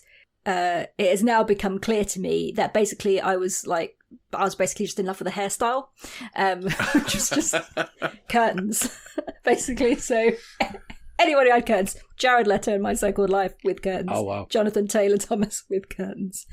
Edward Furlong in Terminator 2 with curtains. You look at him now and he's kind of he's not warm. So... Yeah, less curtains. Yeah, not so much curtains anymore. Not so cute looking anymore.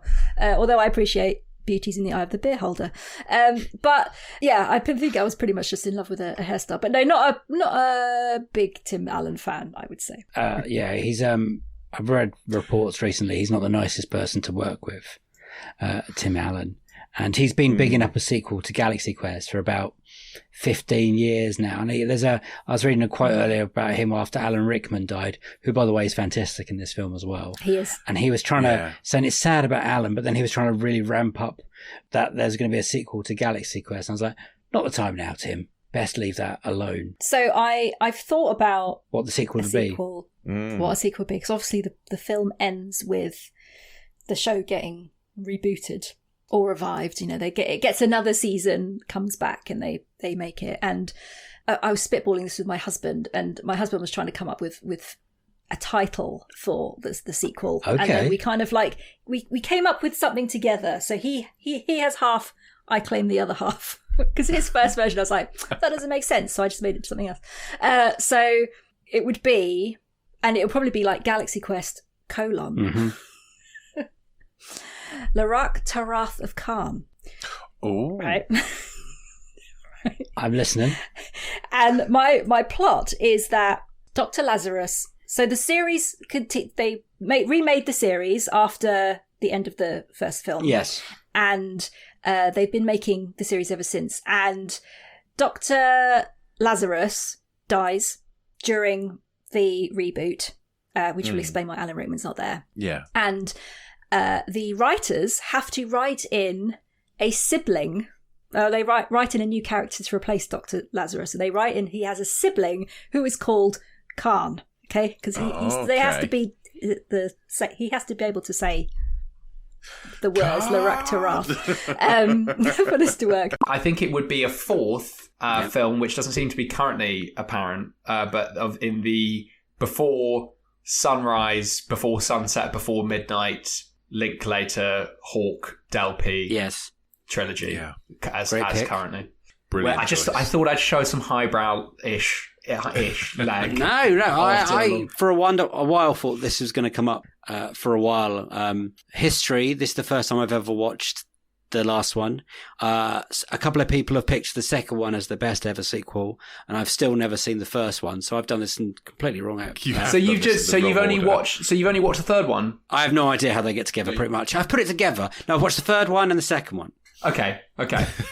And not the first one. Not the first one, but I've put it together because they talk about it enough to know what happens in the train to Vienna. Well, it's funny because it's such a meet cute.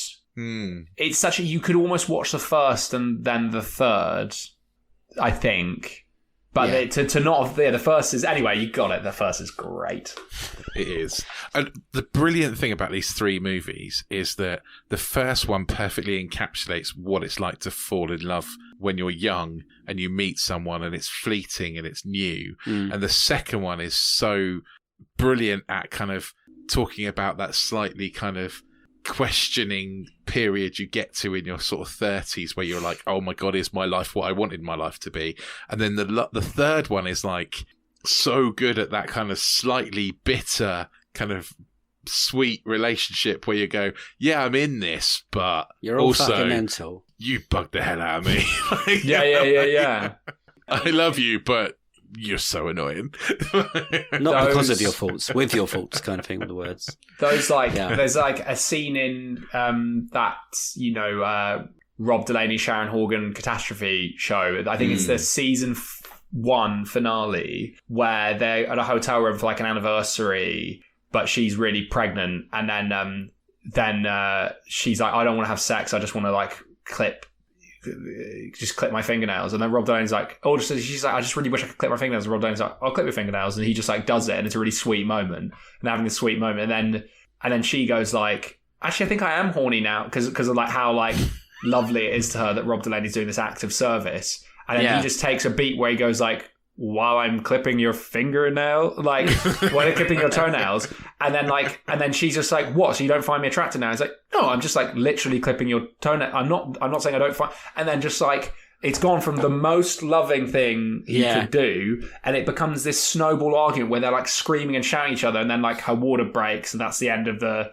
season sort of thing. And I just like love that because it's like every beat of how that argument escalates. That they've gone. It's like someone sat down and done a writing exercise being like, could we go from like the most loving thing to like the most hating thing? And could we do that in like 4 minutes and every beat be a plausible shift?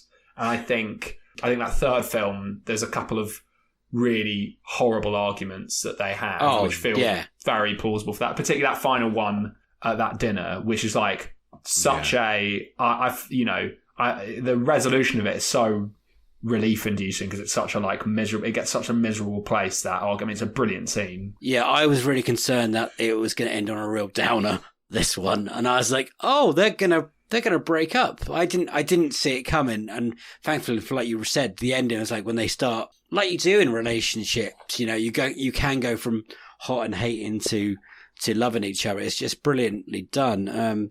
It's a great film. The first two, quickly. When did you watch them?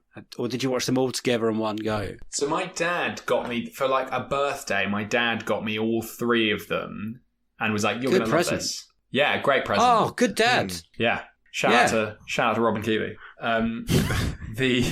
So he got me those, he's like, you're going to love these. And then I didn't watch them for ages. And then in the pandemic, my brother and I, when we were living together, we sort of like had a 3-week period where I think we watched all of them. I think we watched all of them together. Just I think in like, the January 2021 lockdown. Yeah. Is that the sequel of the lockdowns? Was that the? Yeah. I can't remember.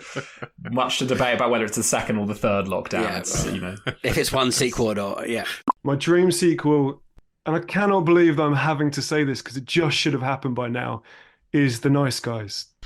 It's a great shout. It's a great shout. It's the best. I genuinely thought someone had picked this because I can just distinctly remember talking to Dave about it, but I think I just watched it and then we talked about it. I think it's one of those sequels when I said it's going to come up on the podcast at some point. Yeah. So you should watch it because it's brilliant. It is brilliant. It is. Sorry, Tom. This is your pick. No. Two films that I think I cannot believe don't have a sequel yet are Dread, which has already been picked by someone on the pod, and then this. It just doesn't make any sense unless, I suppose, if you showed us the numbers or whatever, then it would make perfect sense. But it's one of those films that I knew I would love. I just knew it. Like Kiss Kiss Bang Bang, I think is a brilliant, perfect so film. Good. And I was already a fan of Shane Black. I love Lethal Weapon, and huge fan of Russell Crowe at this point. I liked Ryan Gosling. He wasn't sort of who he is now. And as soon as it started and you get that vintage Warner Brothers logo and then the song kicks in, I was just like, oh, I'm all over this film. I just knew that I was going to adore it. And then I did. And and you get the dual VO. So like it feels like one of those hard-boiled detective films that you're used to. And it's like it's not quite noir because quite kind of bright lights in LA and stuff, but it's a bit noirish. But then it really sets its stall out so quickly on the tone that you are going to expect. There's this really gutsy, funny cut really early on where Ryan Gosling's doing some private detective stuff and he punches out a pane in a door and cuts his wrist, and there's a hard cut to him in an ambulance and them shouting, "We're going to lose him!" And it just completely, like, really economically sets up that he is useless. Yes. In a real, like, don't expect anything from this guy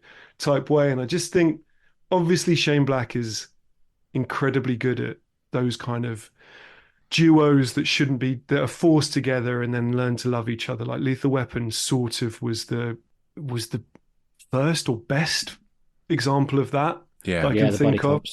So he knows how to do it, but I think he makes it look effortless. And I think cinema is littered with duos that have zero chemistry that prove that it is not effortless. And it's just everyone is firing on all cylinders in this film. Yeah.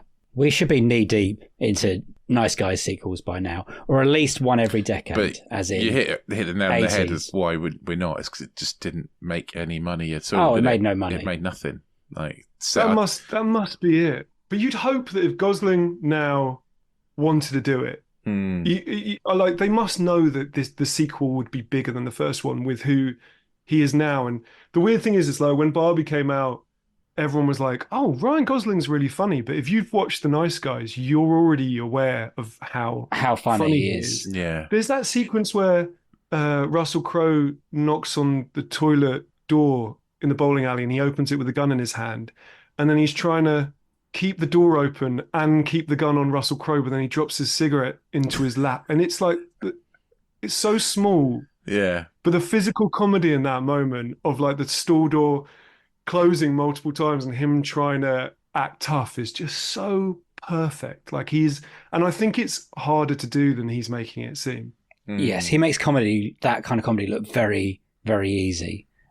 He's a great comedian actor. Like, watch his Saturday Night Live stuff the other day, his new, it was so good. And his Papyrus Avatar sketch from a few years back is great. And that crazy little thing called Love, whatever it is, that rom-com he did with Steve Carell and that. Yeah, that's brilliant.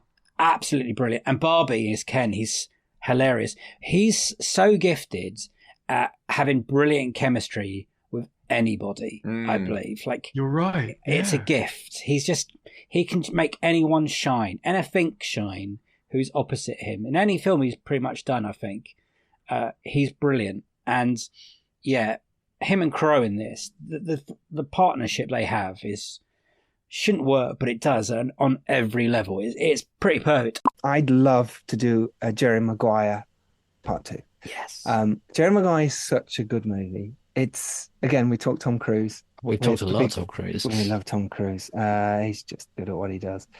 You can't name many bad Tom Cruise movies. That's the thing. Even the bad ones are still good. You know what I mean? The ones everyone goes, yeah, it's still good. It's still good. Tom Cruise is still brilliant in it. And Jerry Maguire is one of those ones that in the pantheon of amazing Tom Cruise films might not be in many people's top 10s because there's so many. However, for me, it's just the movie is just brilliant. There's so many one-liners that we still use today. Yeah. We still use them. Yeah. Cameron Crowe delivered an amazing movie with a lot of unknowns at the time, semi-unknowns. Renée Zellweger, no one had heard of her, really. You know, to put her in the lead when so many other people were for this role. And I just want to know where they are now. What happened with the goldfish? What happened with them? Where did they go on that journey? You know, the little boy, what happened to him? Yeah. Well, we know he was an older actor now. He's still working. But anyway, was it Lipnicki? Yeah, Jonathan Lipnicki. Jonathan Lipnicki. Yeah. Wouldn't it be interesting to now see where the character, Tom Cruise's character, is now? Oh, yes. Would they be divorced? You know, the fact that Dorothy had a divorce group at the beginning, even though she wasn't divorced, that was what her sister was doing in this whole sort of setup of, you know, women, men hating men, and how things have changed now in today's society as well, and how that would be. What would be the setup now within that world? Would it be a men's divorce group? Would it, you know what I mean? Where would you go with this? What kind of one-liners would you find in here? And what's happening with Rod Sidwell, isn't it? You know, Cuba Gooding Jr.'s character. And Regina King is so good. Regina King! She's so good in this movie. Baby, no, baby. Just the lines are unbelievable. You know, that when Tom Cruise comes back and says the line, "Hello, I'm looking for my wife," we just go, yeah. We are focused, we are in. And again, brilliant directing to have all these women in the room at that point, all not paying attention to him, just go, and then suddenly all the focus is on him. And that is really clever because not once does they only will look at Dorothy's character. That's great. There's nothing distracting from this moment and what's happening, and the fantastic lines here. You know, you had me at hello, and all the ones just before that as well. Unbelievable. You know, you are my ambassador of Quam. You know, all the stuff that what's his face Dickie Fox does as well to camera. He's speaking to camera. That's a real person talking to camera. Yeah.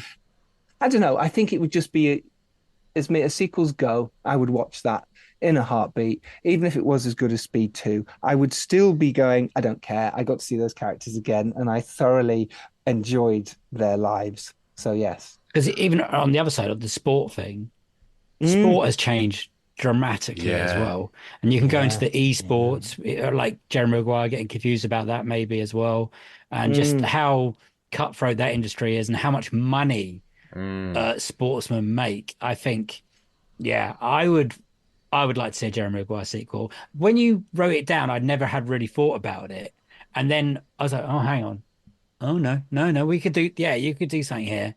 You could do something, if they're doing it with Bridget Jones. You can do it here. You know, it's kind of like what's next. I don't think they ever will, and probably never should.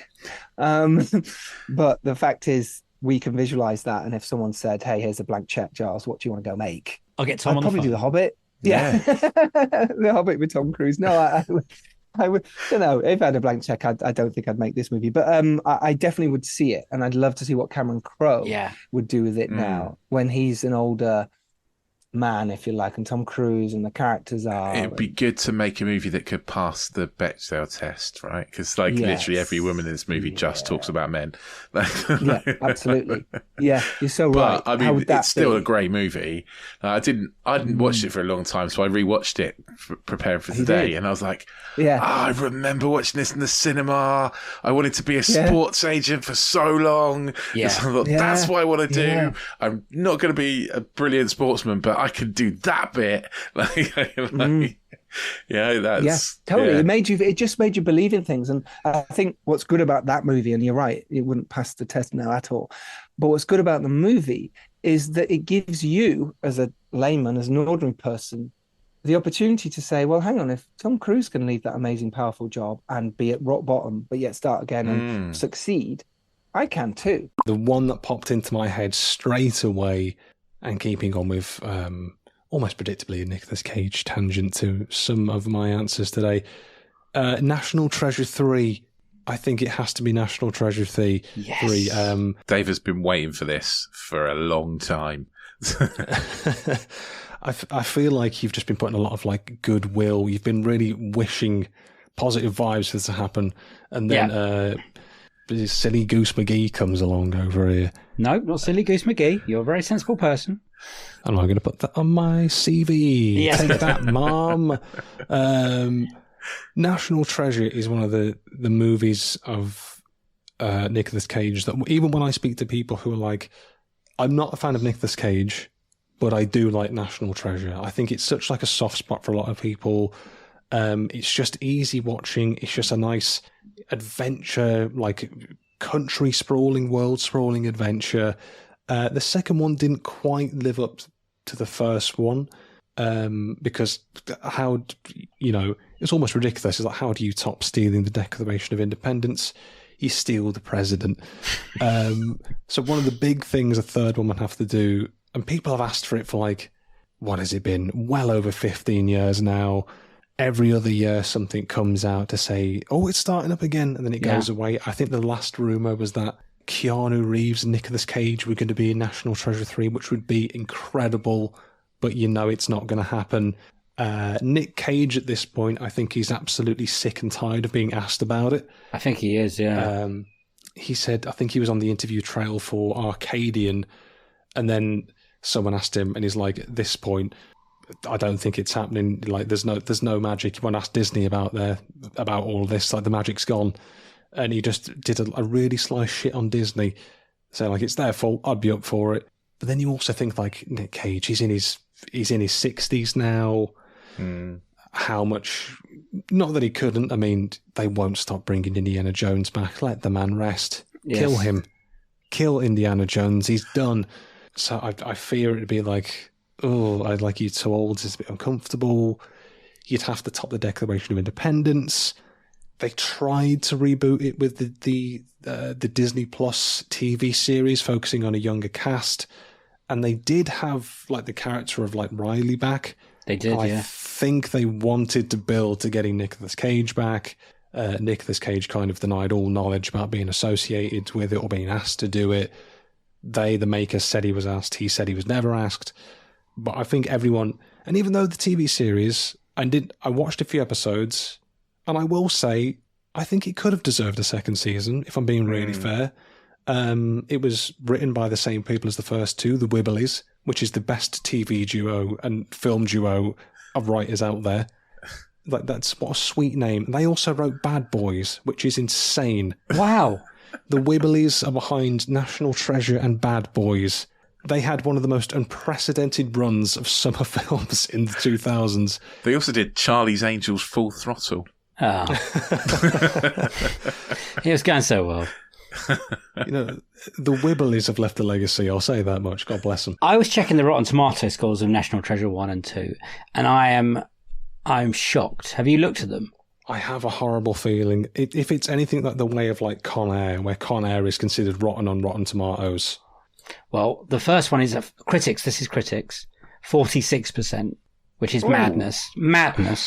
And the second one is 36%, which is madness, fucking madness, because they are should be around the 98% mark for sequels and for films, because they are so much fun. Yeah. It's ridiculous. I mean, everyone commits to everything in all of them, and they know that, like, I'm going to steal the independence is mad, and somehow the whole Sean Bean is a bad guy as well, and the first one's great.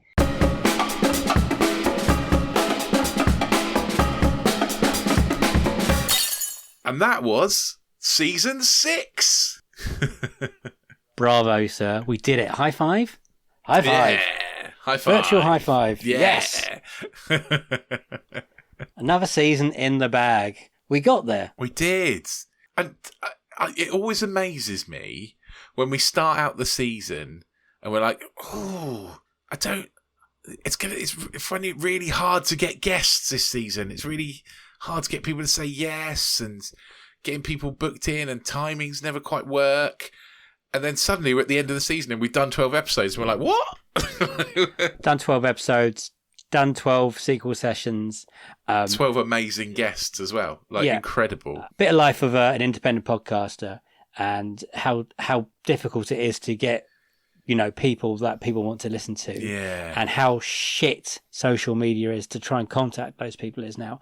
It is amazed at the caliber of guests we somehow drag onto our podcast, and I cannot believe that the people that we get on this podcast, and like you said, when we get to the end and we've done everything and the best of is done and this is it, and we look back and we're like, oh wow, yeah, that was really good. Because me and Rich, most time when we record these episodes, we kind of black out. Yeah, that's true. It's really weird. It's like, get them done.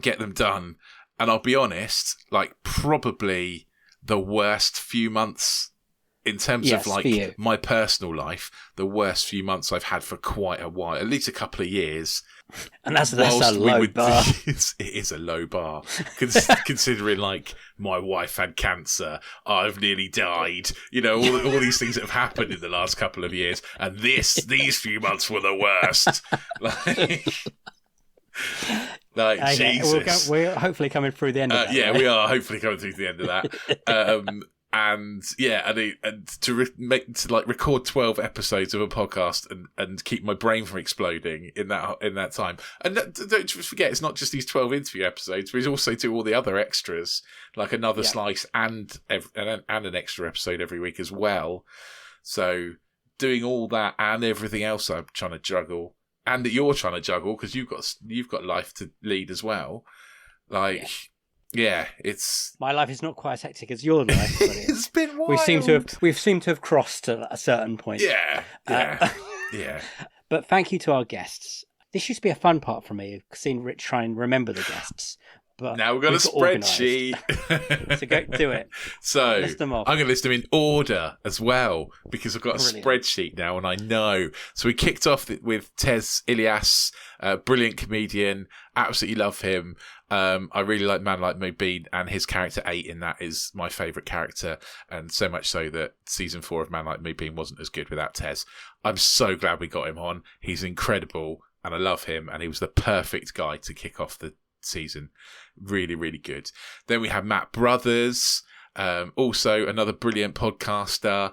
Lovely to have Matt on. That was a really brilliant conversation.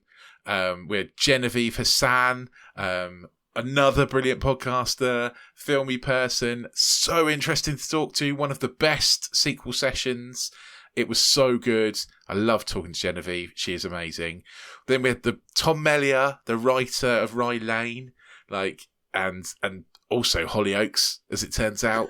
It does, yeah. I love Tom. That conversation was great, and his advice in the sequel sessions, if you're a budding writer, is invaluable. It's worth the $2.99 to pay and go on the sequel sessions just to listen to Tom's advice, because it will, it will change your life if you want to be a movie writer. With Alex Kealy from Gig Pigs podcast, who's also a comedian, and that was a brilliant conversation. He was incredibly funny. Again, really enjoyed that one. Lots to talk about kind of music and stuff in the sequel session, so that was a good conversation. We had Jay from YouTube, from Cyber Nerds channel over on YouTube. Again, a couple of times in this season, I've been absolutely blown away by our guests' kind of movie knowledge and the stories they tell around movies, and this was one of those. Jay's knowledge is incredible. The way he talks about movies, the way he talks about his life and kind of learn about movies and come into movies in a different way to maybe with other people we've talked to. It's incredible. Yeah. It's really incredible. I really loved that episode. It was so good to record, and I hope that comes across. And talking to ones that were good to record, then we had Darryl Edge, the next one. And Darryl was so funny. He's another brilliant podcaster you'll find on Getting Defoe You. Sorry, I need to say that. I keep stumbling on that one. Getting Defoe You. Even though me and Dave have been guests on that, talking about Speed 2. Go and listen to that episode, by the way. It's very funny. It's basically just 4 blokes laughing at themselves, which is, great. Then we had Chris Thorburn, who is our perfect guest, I would say, because he's a comedian, he's really funny, and he does lots of comedy about movies. Yeah. Incredible. Then we had Liam Dempsey. Liam has been incredibly popular. Like, that episode has been incredibly popular. So Liam's from the Spotlight podcast, but also he knows so much about movies. Like, the man is an encyclopedia of movie knowledge. Everyone's kind of commented after that episode about how much Liam knows about movies. That's really been a kind of an eye-opener for lots of people. Then we had Giles Alderson, who's a brilliant producer and director, talking about making movies. He was brilliant to have on. Really good conversations about kind of how movies are made and a really good perspective, different kind of perspective on movies. Then we had Heidi Regan, one of the funniest episodes. I think we laughed a hell of a lot through that episode. Again, it's mad. Another comedian who loves movies. So Heidi is a brilliant stand-up comedian and also does like a movie podcast as well. So definitely worth checking Heidi out. Again, a perfect guest for us. And then ending with Phil de Semlyen, another brilliant guest. Obviously the global film editor for Time Out magazine. You don't get a lot bigger than that. And he told some brilliant stories and stuff as well. Great to have Phil on the podcast and really enjoyed that episode. Any picks that you really liked or didn't like? Any picks that I really like? Do you know what? I really liked Phil's pick of Home Alone 2 for worst sequel, basically just to see you squirming in your seat, which is hilarious. Really don't like Alien 3. So watching that with Jay was very fun, but also we got Son of the Mask, didn't we, as worst sequel? We've been expecting that for a while. We had a couple of those films, like finally this season, The Empire Strikes Back. Yeah, Empire Strikes Back twice got picked for best sequel. I really liked watching, again, another one of Jay's picks, The Harder They Fall for Dream sequel. I really enjoyed that movie because I'd never seen that before. So that was really good to watch. Do you know what else I really enjoy? I really enjoy Genevieve's pick of Expendables 4 for worst sequel because that is the right answer. I also loved her pick for. I think the Dream sequels this season were particularly good. So we got like Galaxy Quest, The Nice Guys, National Treasure, Jerry Maguire. Didn't think about, but now I need in my life. Master and Commander. I've been waiting a long time for. Yeah. So a great one. I loved Darryl's rant about Dune Part 2. Yes. It's particularly funny. Yeah, because of course the best thing happened. Someone's best sequel or someone's worst sequel. My favourite thing. it happened so naturally that Jay picked it one week and then Darryl picked it next week. It was amazing. That's how we recorded it. Yeah. So that's how we left it in. It was great. Thank you to all of those wonderful people for coming on to our podcast. We do appreciate it. We know your time is limited and we love talking to each and every one of you. And the picks were great. Of course, we still had some Rise of Skywalkers and some Speed 2s and, Back to the Future 2s and Dark Knights and whatever. We love all those films. They're all great, but there's some certain, we finally got Silence of the Lambs, Teenage Mutant Ninja Turtles 2. That's the best sequel as well. Spider-Man 2 we haven't had before. Creed. We watched the next Karate Kid is a worse sequel. Is awful. Was it our first Toy Story 3 as well? It might have been, yes. I think it's the first time Toy Story 3 has been picked for best sequel. And that should be up there, right? Yeah. So what's left? What sequels do you think no one's picked yet that may be in? Oh, it's going to be hard to say because I don't want people to know what my picks for best sequel are going to be. Oh, yeah, okay. But I am constantly surprised. I will say I'm constantly surprised that we've not had someone pick Paddington 2 for best sequel yet. Yes. That is my constant surprise. 6 seasons, no one's done it yet. Maybe somewhere in the 7th. We have started to record season 7. We are planning to get it out in October. Yes, we are going to go for it. We promised a 2-season year. It's going to be a 2-season year. We are annoying lots of, I shouldn't say annoying, we are contacting lots of people and we're starting to arrange them now. We're getting recorded and hopefully we'll get to the season 7 to you as quick as possible. So thank you everyone for listening. We cannot believe that people continuously listen to this podcast and reach out and tell us things, and it's all very weird. So we absolutely love doing it. It's definitely the highlight of my creative life. about to say my life, but my wife might be a little bit angry about that. Yeah. Friends and family, we love you too. But creatively, this definitely ticks a box. So thank you all. Rich is now going to tell you some things. Yeah. I mean, if you've just tuned into this one, just hear the best of season 6. Weird. Oh, we should also say this isn't the best of. This is some of the best bits. Yeah, some of the best bits. Because if we were going to put the best of in, this would be 45 hours long. I'm not doing that. Yeah, we're not doing that. But yeah, so do go back and listen to the rest of season 6 if you haven't already, and go back and listen to all the other episodes too, because we've got 6 whole seasons worth. That is, how many is that? 72 episodes of interviews so far. That's 72 guests. That's 72 like pairs of people I've had to think of for the opening intros. And I'm running out. Help me.